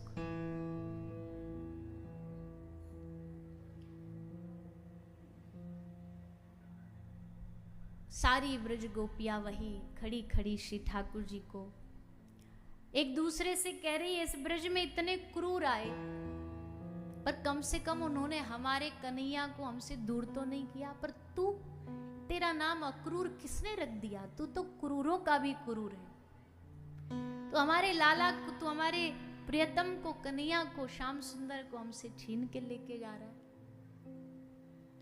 तू अक्रूर नहीं, तू क्रूर है। ठाकुर जी ने कहा, तुम सब यहां खड़ी हो, पर हमारी श्री किशोरी जी कहीं दिखाई नहीं दे रही। गोपियों ने कहा, नहीं दिखाई दे तो ही ठीक है, क्योंकि तुमको जाता हुआ वो देख नहीं सकती, प्राणों को धैर्य बंधा नहीं सकती, पर फिर भी अगर तुम्हारी इच्छा है एक बार बता के जाने की, तो वो यमुना के किनारे पर घाट पे बैठी है। ठाकुर जी गए श्री राधा रानी के पास। श्री राधा रानी एक पत्थर पर बैठी थी। श्याम सुंदर आए। हर रोज आते थे तो चेहरे पर एक अलग प्रसन्नता होती थी, पर आज आकर के श्री श्याम सुंदर श्री राधा रानी के चरणों में बैठ गए। और वह बैठे ही नहीं, अपना बांसुरी, अपना पीताम्बर, अपना मुकुट सब उतार के श्री राधा रानी के चरणों में रख दिया। जब कभी कोई आदमी एकदम कर्जा उतारने में असमर्थ हो जाता ना, तो उसके पास कोई रास्ता बचता नहीं, वो अपनी पाग उतार के चरणों में रख देता कि अब हमें क्षमा करो। ठाकुर जी ने कहा, कोई ब्रज के प्रेम को इसको कहे कि इसका ऋण में उतार नहीं सकता, इसलिए अपने सम्मान, अपने मुकुट को आपके चरणों में रखता हूं। हे श्री जी, जानती तो है श्री जी, क्योंकि पूर्व में जब गोलोक से आए थे दोनों, तो इसी बात को समझ के आए थे कि इस अवतार में विरह होगा, बिछड़ना होगा। श्री जी ने बस टेढ़ी नजर से श्याम सुंदर को देख करके बस इतना कहा कि जा रहे हो। उत्तर नहीं था कृष्ण के पास कुछ भी, चुप बैठे रहे। बस इतना ही कहा कि हे श्री राधे, मैं तुम्हारे प्रेम का गुनहगार हूं, लेकिन अब इस अपराध की कोई क्षमा भी नहीं है, इसलिए मुझे जाना पड़ेगा। श्री जी ने कहा, ठीक है जाओ, पर याद के लिए ठाकुर जी कहते हैं, हम तुमको एक, आपको अपनी सबसे प्रिय धरोहर दे करके जाना चाहता हूं। क्या? बांसुरी। अब क्योंकि इसका ब्रज से बाहर कोई काम नहीं है, ये वहीं बजती है जहां प्रेम होता है। मथुरा में इस बांसुरी का क्या काम? इसको आप रखो, और जब हमारी याद आए इसको बजा देना। श्री राधा रानी ने हंस के कहा, फिर तो ये कभी नहीं बजेगी। क्यों नहीं बजेगी? आपने कहा, जब याद आए तब बजा देना। याद तो उसकी आती है जिसको भूलते हो, जिसको भूले ही ना उसकी क्या याद आएगी भला? जिसको एक क्षण भी हृदय से न भुलाया जा सके, उसको कैसे याद करेंगे? खूब सुंदर वार्ता हुई, और फिर श्री ठाकुर जी वहां से आगे बढ़ रहे हैं। गोपियां रुदन करती करती रथ के पीछे पीछे जा रही हैं।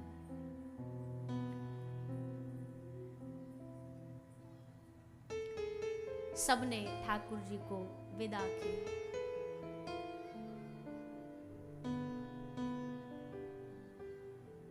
जहां तक रथ दिखता रहा सब देखते रहे, और फिर अपने आप को, इसी मन को तसल्ली दी।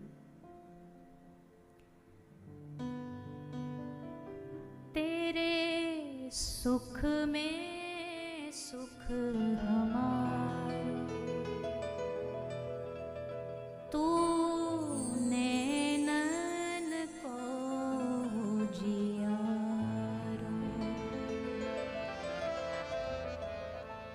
तेरे सुख में सुख हमारा,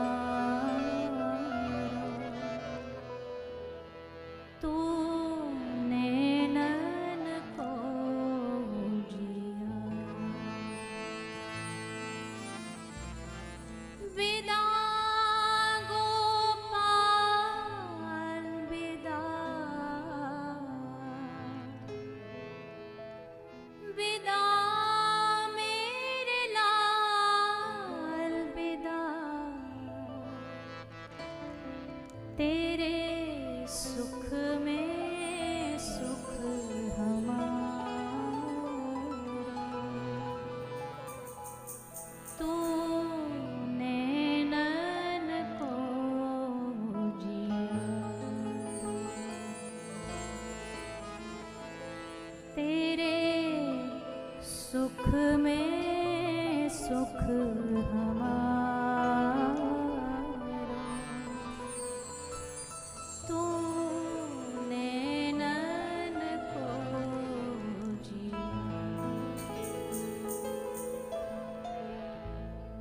तेरे सुख में सुख हमारा। और बार बार यही तो कहते हैं, प्रेम में और क्या बात होती है कि जिनसे आप प्रेम करो, चाहे नीरे रखो चाहे न्यारे रखो, चाहे पास रहो चाहे दूर रहो, उनकी मर्जी में अपनी मर्जी, उनके सुख में अपना सुख, यही प्रेम है। चले गए ठाकुर जी ब्रज भूमि को छोड़ करके, परसों का वादा दे करके, पर उलझ गए। वहां जाते ही धनुष भंग करना है, वहां कुब्जा का उद्धार करना है, कंस का उद्धार करना है, कंस को मारा, कंस का उद्धार किया। अब राजा बनना है तो पढ़ना पड़ेगा, शिक्षा लेने चले गए।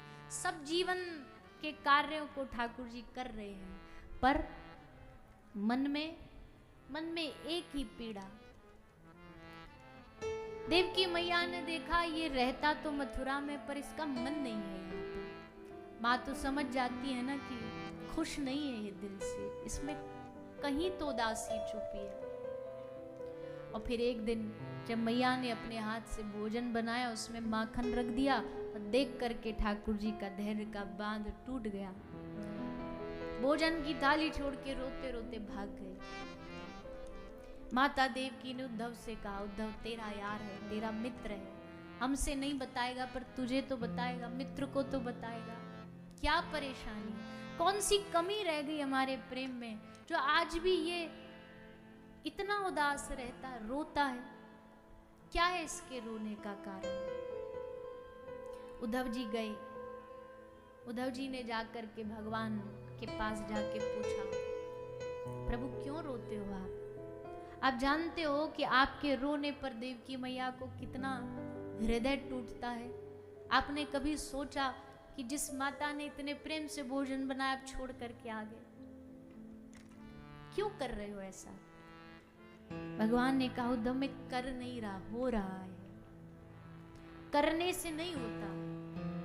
क्या हो रहा है आपको?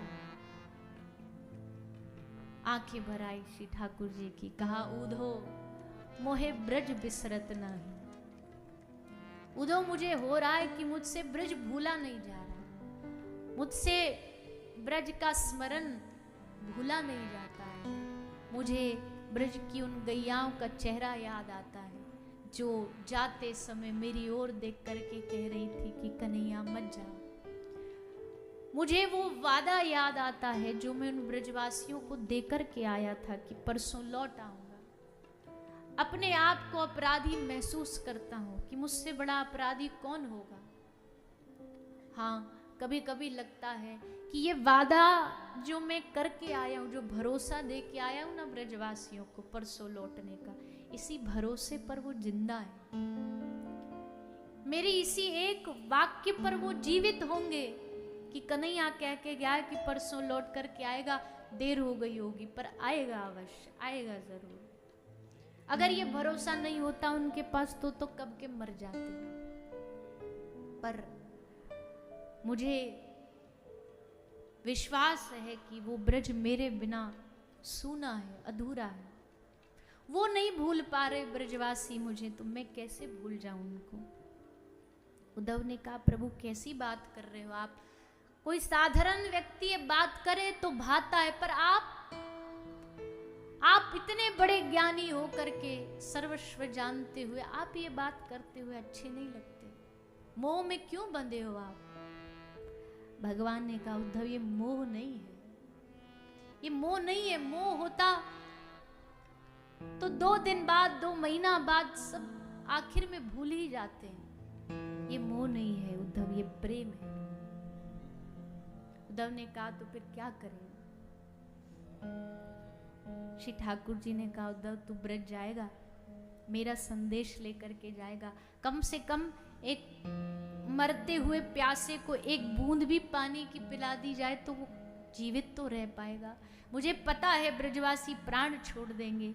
एक हंस भी गोपियों ने दूत बना के भेजा मथुरा में ब्रज की दशा बताने के लिए। अब मुझसे रहा नहीं जा रहा, मैं जा नहीं सकता, इसलिए तू मेरा परम मित्र है, तू संदेशा लेके जाएगा? बोले हाँ प्रभु मैं जाऊंगा, पर मैं ज्यादा समय के लिए नहीं जाऊंगा, आपको पता है मेरे पास बहुत काम है, बहुत अध्ययन है, पढ़ना लिखना ये सब, पर थोड़ी देर जाऊंगा, आपका संदेश दे के लौट आऊंगा। पर ठाकुर जी मनी मन हंस रहे, अभी तू ब्रज को जानता नहीं है, तू वृंदावन को जानता नहीं है। वो वृंदावन की भूमि इंसान को बांध लेती है, वहां का प्रेम इंसान को मजबूर कर देता है उस भूमि से, उस माटी से जुड़े रहने के लिए। तू एक बार उस ब्रज भूमि जा तो सही। उद्धव जी संदेश लेकर के, पत्र लेके जा रहे हैं वृंदावन की ओर। बहुत दूर तक श्री ठाकुर जी उद्धव जी को देखते देखते दौड़े, और फिर जब उद्धव जी ब्रज पहुंचे, ब्रज की दशा उद्धव ने देखना शुरू किया। चारों ओर पागल ही पागल है यहाँ तो। कोई खंबे को कन्हैया समझ के लिपट के रो रही है गोपी, कोई वृक्ष को श्याम सुंदर समझ के उससे बात कर रही है, तो कोई भंवरे को कन्हैया का दूत समझ के बात कर रही है। इन पागलों से कौन कौन ज्ञान की बात करेगा? ज्ञान तो इनकी बुद्धि से परे है। क्यों? क्योंकि ये स्वयं परम ज्ञानी है, जिसके बाहर भीतर रोम रोम में कृष्ण बसा हो, उनसे बड़ा ज्ञानी कौन हो सकता है? इन गोपियों ने तो ज्ञान की पराकाष्ठा को भी पार कर दिया। चारों तरफ देखो, एक उद्धव गए, सामने एक मूर्ति खड़ी थी वन में, जंगल में। उद्धव ने गोपियों को कहा, गोपियों तुम ब्रजवासी इस मूर्ति के लिए एक मंदिर भी नहीं बनवा सकते, पूजा का स्थान भी नहीं बनवा सकते? सुन के गोपियां रो पड़ी। उद्धव, ये कोई मूर्ति नहीं है, ये हमारी स्वामिनी श्री राधा रानी है।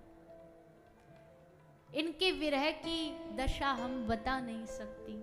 कृष्ण के स्मरण में खड़ी हो गई तो कई कई दिन तक खड़ी रहती हैं, बैठ गई तो बैठी रहती हैं, सो गई तो मूर्छित पड़ी रहती है। इनकी दशा कौन बताए उद्धव? उद्धव कहता है ऐसे कैसे हो सकता है? गोपी कहती है अभी तूने प्रेम नहीं किया ना उद्धव, इसलिए तुझे समझ नहीं आया।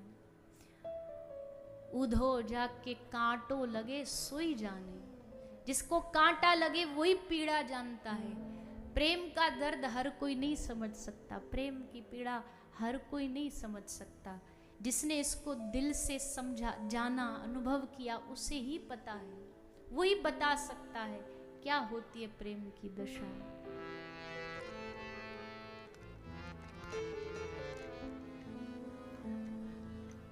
जाके पाँव न फटी बिवाई, सो क्या जाने पीर पराई। जिसके खुद के पाँव में कांटा ना चुभा हो वो क्या जाने। गोपी कहती है ऊधो मत अइयो समझाने, जाको कांटो लगे सोई जाने। तू क्या जानता है? ज्ञानी उद्धव प्रेम के बारे में क्या जानता है? पर गोपियों का संग पाके उद्धव जान गए। गोपी भंवरे से बात कर रही है, भंवरे को कह रही है तू काला है, तू कन्हैया का यार है, तू कन्हैया का दूत है, तुझे कन्हैया ने भेजा सिखा पढ़ा के, जा दूर हट जा हमारे पाँव से, यहाँ पाँव मत पकड़। तू क्या समझता है? तू हमारी गुलामी करेगा तो हम उस काले कन्हैया को माफ कर देंगे? हम नहीं माफ करने वाली। जा कह दे अपने उस स्वामी को जाके। भंवरा उड़ गया और बस गोपी को लगा ये तो सचमुच कन्हैया का दूत था, कहीं जा करके कह ना दे। फिर रोने लगी कि तू वापस आ जा, तू वापस लौटा। तब श्री ठाकुर जी वापस भंवरे के रूप में ही आए। गोपी उद्धव को अपना प्रेम व्यक्त करती है। श्री उद्धव जी प्रेम का संदेश पढ़ करके वापस वृंदावन से मथुरा लौटते हैं और इस प्रकार उद्धव गोपी का मिलन होता है। वापस आकर के भगवान ने उनको अपना वास्तविक लीला का दर्शन कराया, वास्तविक लीला सुनाई और बताया कि मैं ब्रजभूमि छोड़ करके कहीं गया नहीं, मैं वही हूँ, उसी स्थान पर हूँ। श्री उद्धव जी महाराज प्रेमी उद्धव बन करके सदा के लिए ब्रज में वास करते हैं। ऐसा उद्धव और गोपियों का मिलन होता है। उसके बाद भगवान की द्वारिका की यात्रा आरंभ हो जाती है। द्वारिका में भगवान का निवास होता है, क्योंकि मथुरा की जो जरासंध के आक्रमण से दुखी होकर के भगवान ने एक स्वर्ण द्वारिका बनवा करके सब मथुरा वासियों को वहाँ भेज दिया। सब मथुरा वासी वहाँ रहने लगे और वहीं रह करके भगवान श्री कृष्ण का विवाह माता रुक्मणी जी के साथ होता है। आप हम सभी उसका आज उत्सव मनाएंगे। उससे पूर्व आइए अंत में कथा को उत्सव की ओर बढ़ाएं। उससे पूर्व 2 मिनट सूचना और फिर कथा में पुनः प्रवेश। तो आइए हम सभी चलते हैं द्वारिका। द्वारिकाधीश राजाधिराज महाराज श्री द्वारिकाधीश, जिनके 16,108 विवाहों की कथा सुखदेव जी सुनाते हैं। पहली प्रथम रानी है माता रुक्मणी जी। रुक्मणी जी भगवान को पत्र लिख कर के आवेदन करती हैं कि प्रभु आप आइए, हमको स्वीकार करिए, क्योंकि और तो कोई रास्ता बचा नहीं। हमारा जो विवाह है वो भी शिशुपाल से तय कर दिया है बिना हमारी मर्जी के, पर अब कोई रास्ता नहीं। अब तो एक ही रास्ता, आप स्वयं आओ और हमको बड़ी सभा में सबके बीच से हरण करके ले जाओ। तब भगवान स्वीकार करते माता रुक्मणी जी की प्रार्थना को और प्रभु आते हैं रथ पर विराजमान होकर के। माता रुक्मणी जी गौरी मंदिर में गौरी पूजन के लिए आई है। भगवान श्री कृष्ण भी पधारेंगे, रुक्मणी माता भी हमारे बीच आएंगे। आप हम सभी बैठ के रुक्मणी जी को प्रणाम स्वागत सत्कार करोगे और उसके बाद श्री ठाकुर जी भी पधारेंगे। माता रुक्मणी जी अपना भाव व्यक्त कर रही हैं, सभी बड़े भाव और आनंद के साथ गाइए। सांवरिया थारा नाम हजार, कैया लिखूं को पत्री। थारा नाम हजार, कैया लिखूं पत्री। कुकुपत्री रे श्याम कुकुपत्री, कुकुपत्री रे श्याम कुकुपत्री। ओ सांवरिया थारा बनवारी थारा, घन नामी थारा नाम हजार, कैया लिखूं पत्री। सांवरिया थारा नाम हजार, कैया लिखूं पत्री। बनवारी थारा नाम हजार, कैया लिखूं पत्री। ओ बनवारी थारा नाम हजार, कैया लिखूं पत्री। भाव से सब लोग तालियों की सेवा करते हुए स्वागत करेंगे।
के वे मथुरा कोई के वे गोकुल रो, कोई के वे मथुरा रो, कोई के वे गोकुल रो, कोई के वे मथुरा रो, कोई के वे द्वारिका नो नाथ, कैया देखो कुकुपत्री। कोई के वे द्वारका नो नाथ, कैया लिखूं कुकुपत्री। सांवरिया थारा जय हो बनवारी थारा, जय हो घन नामी थारा नाम हजार, कैया लिखो कुकुपत्री। सांवरिया थारा नाम हजार, कैया लिखूं कुकुपत्री।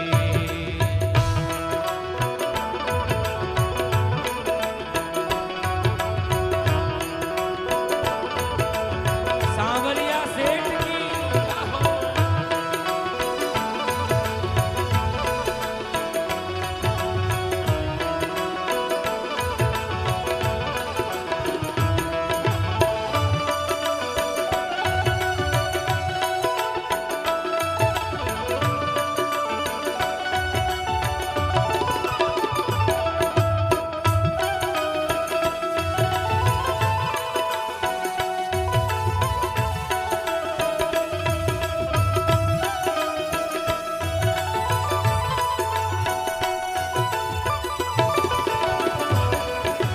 कोई के वे कर्मा बाईरो, कोई के वे मीरा बाईरो, कोई के वे कर्मा वैरो, कोई के वे मीरा वैरो, कोई के वे कर्मा बाईरो, कोई के वे मीरा बाईरो। कोई के वे कर्मा वैरो, कोई के वे मीरा वैरो। रुक्मणी करे रे पुकार, कैया लिखो कुकुपत्री। आओ रुक्मिणी करे है पुकार, कैया लिखूं कुकुपत्री। सांवरिया थारा बनवारी थारा, घन नामी थारा नाम हजार, कैया लिखो कुकुपत्री।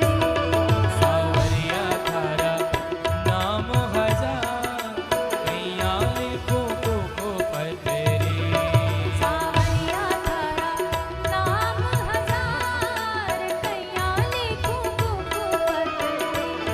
सांवरिया थारा नाम हजार, कैया लिखूं कुकुपत्री। सांवरिया थारा नाम हजार, कैया लिखो कुकुपत्री। सांवरिया थारा नाम हजार, कैया लिखूं कुकुपत्री। सांवरिया थारा नाम हजार, कैया लिखो कुकुपत्री। सांवरिया थारा नाम हजार, कैया लिखूं कुकुपत्री।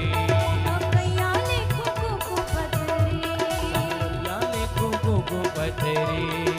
कैया लिखो कुकुपत्री। ओ कैया लिखूं कुकुपत्री। बोलिए श्री रुक्मणी वल्लभ भगवान की। माता रुक्मणी जी का हरण करके भगवान द्वारिका ले जाते हैं। फिर भगवान द्वारिकाधीश और माता रुक्मणी का विवाह होता है। आप हम सब उस विवाह के साक्षी बन रहे हैं। भगवान श्री कृष्ण और माता रुक्मणी जी एक दूसरे को माल्या अर्पण करेंगे। आप सब दर्शन करिए बड़े भाव के साथ। माता रुक्मणी जी भगवान श्री कृष्ण के गले में माल्यार्पण करती हैं।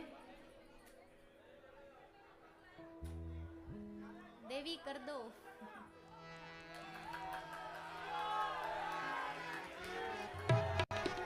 और द्वारिकाधीश भगवान भी माता रुक्मणी के गले में माला अर्पण करते हैं।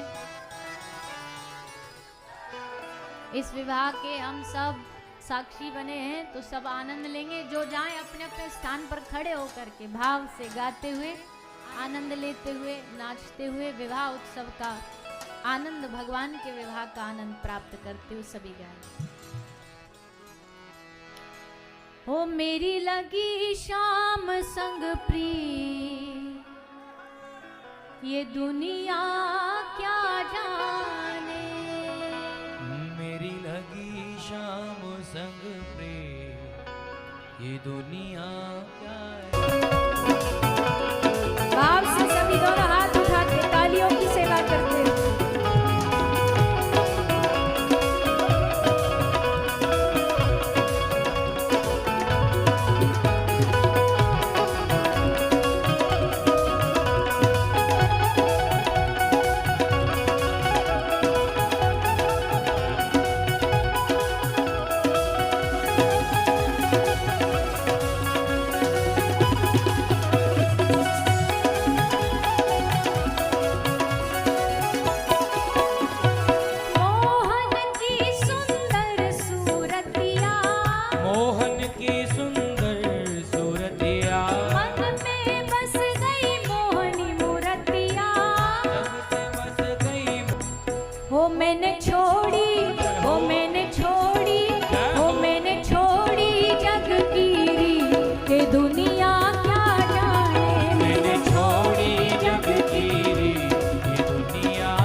पीछे पीछे बोलना है, क्योंकि ब्रजवासियों का चाहे कोई भी लीला और राधा नाम के बगैर पूरी नहीं होती, इसलिए सब भाव से बोलेंगे।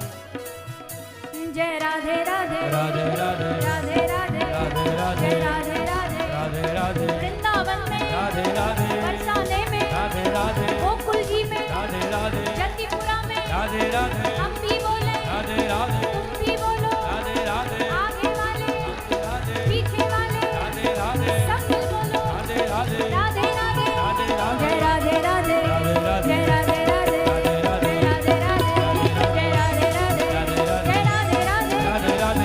राधे जय राधे राधे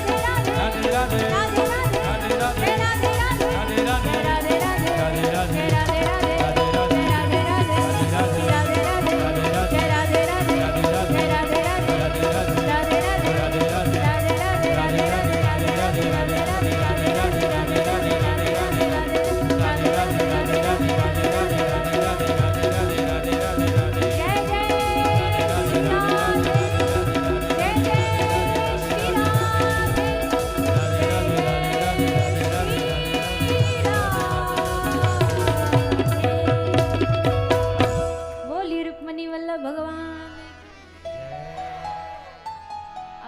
छाती पे मत चढ़ जाओ ना, पीछे जाओ। बस नहीं है, नहीं तो सीधे यहीं चढ़ जाओगे, पीछे हो जाइए। और यजमान परिवार से प्रार्थना, भैया इतना भीड़ मत लगाओ, थोड़ा मर्यादा बनाओ, जिसका हो गया सब नीचे आ जाइए। आरती के बाद सब प्रणाम कर लेना, पर थोड़ी मर्यादा बनाइए, सबसे निवेदन है शांति। और आइए, प्रांगण में उपस्थित सभी भक्तों से भी निवेदन है, सभी आरती का दर्शन करने के बाद ही प्रस्थान करेंगे। सभी अपने मन मंदिर में विराजे रुक्मणी वल्लभ सरकार का सभी ध्यान सुमरन करेंगे और ताली सेवा करते हुए आरती का आनंद लेंगे। निवेदन है मंच से थोड़ा थोड़ा पीछे हट जाएंगे और सभी कल के समय का ध्यान रखेंगे, सभी समय पर पधारेंगे। एक बार सभी लोग दोनों हाथ उठा के जयकारा, बोली वृंदावन बिहारी लाल की, श्री राधा रानी सरकार की, श्री रुक्मणी वल्लभ सरकार की। जय श्री कृष्णा, जय गौ माता। ओम ज्वालामालिन्ये नमः, रत्नेश्वर्यै नमः, सर्वोपचारार्थगन्धक्षतपुष्पाणिं समर्पयामि।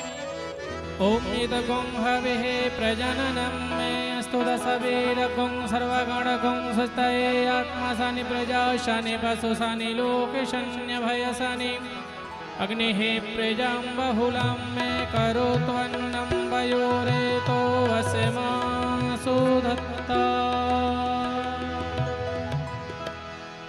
आरती कुंज बिहारी श्री गिरधर कृष्ण मुरारी की। आरती कुंज बिहारी की श्री गिरधर कृष्ण मुरारी की। कुंज बिहारी की श्री गिरधर कृष्ण मुरारी की। गले में बैजंती माला,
राधिका चमक रही आली आली।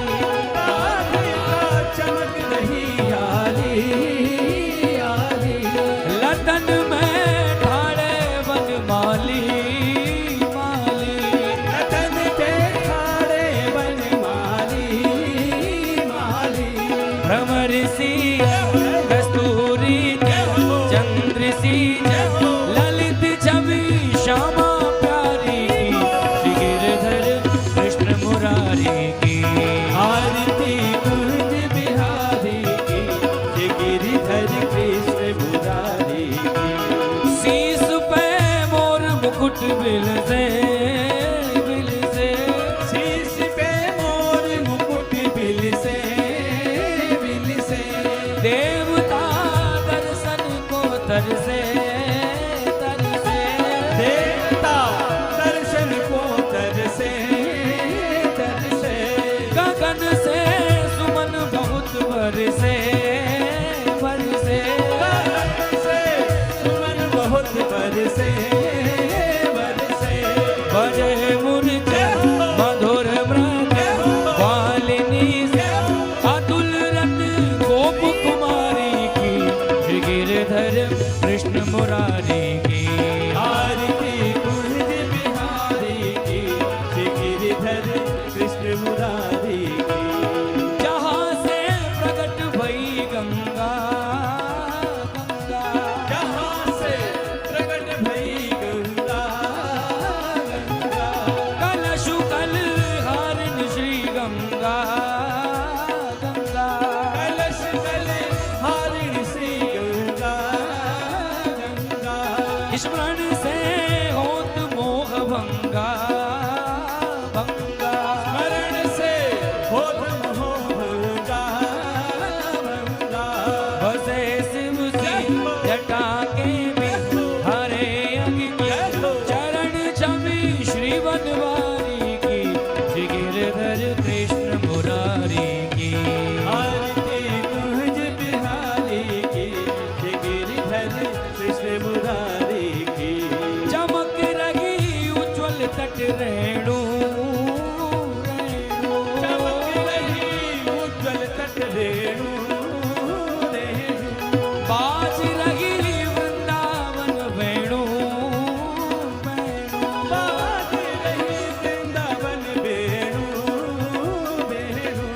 जाहू तिस गोपी ग्वाल धैनु धैनु। जब किसी को बिगाल धेनु धेनु।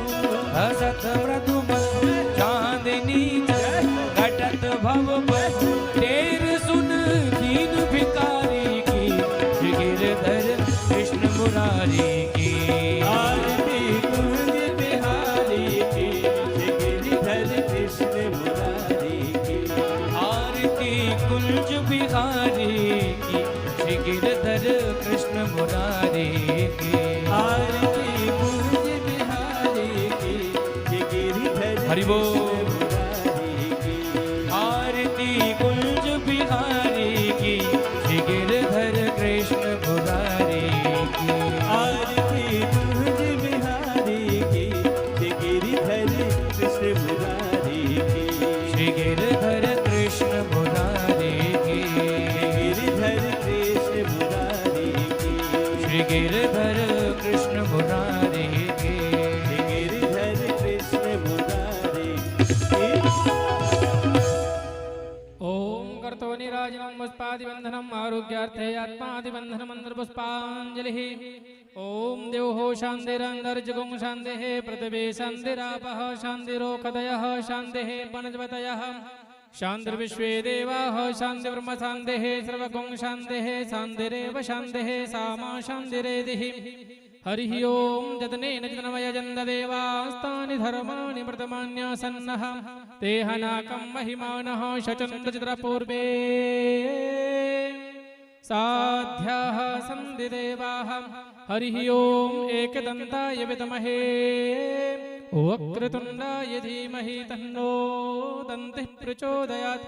हरिः ओम नन्दनन्दनाय विद्महे यशोदः नन्दनाय धीमहि तन्ना श्रीकृष्णः प्रचोदयात्। हरिः ओम भीष्मकसुताय च विद्महे कृष्णवल्लभाय च धीमहि तन्ना श्रीरुक्मणिः प्रचोदयात्। सेवन्तिकावकुलचम्बक पाटलब्जे पुन्नः गजात करवीर रसाले पुष्पै बिल्बप्रिवाल तुलसी दल मंजरी तां पूजयामि जगदीश्वर मे प्रसीदा। नाना सुगंध पुष्पाणि यथा कालोद्भवानि च पुष्पाञ्जलिर्मया दत्ता गृहाणा परमेश्वरः। मंत्र पुष्पांजलिं समर्पयामि श्रीमद्भागवत महापुराण पुरुषोत्तमाय नमः। बोलिए भागवत महापुराण की, वृंदावन बिहारी लाल की, व्यास जी महाराज की, सुखदेव जी महाराज की, राधा रानी सरकार की, सद्गुरुदेव भगवान की, श्री राधे गोविंद सरकार की, श्री रुक्मणी रमण भगवान की, धर्म की अधर्म का प्राणियों में विश्व का सत्य सनातन धर्म की गौ माता की गौ माता की गौ माता की जय जय श्री राधे जय जय श्री राधे जय जय श्री राधेश्याम। नमः पार्वती पतये हर हर महादेव शंभो।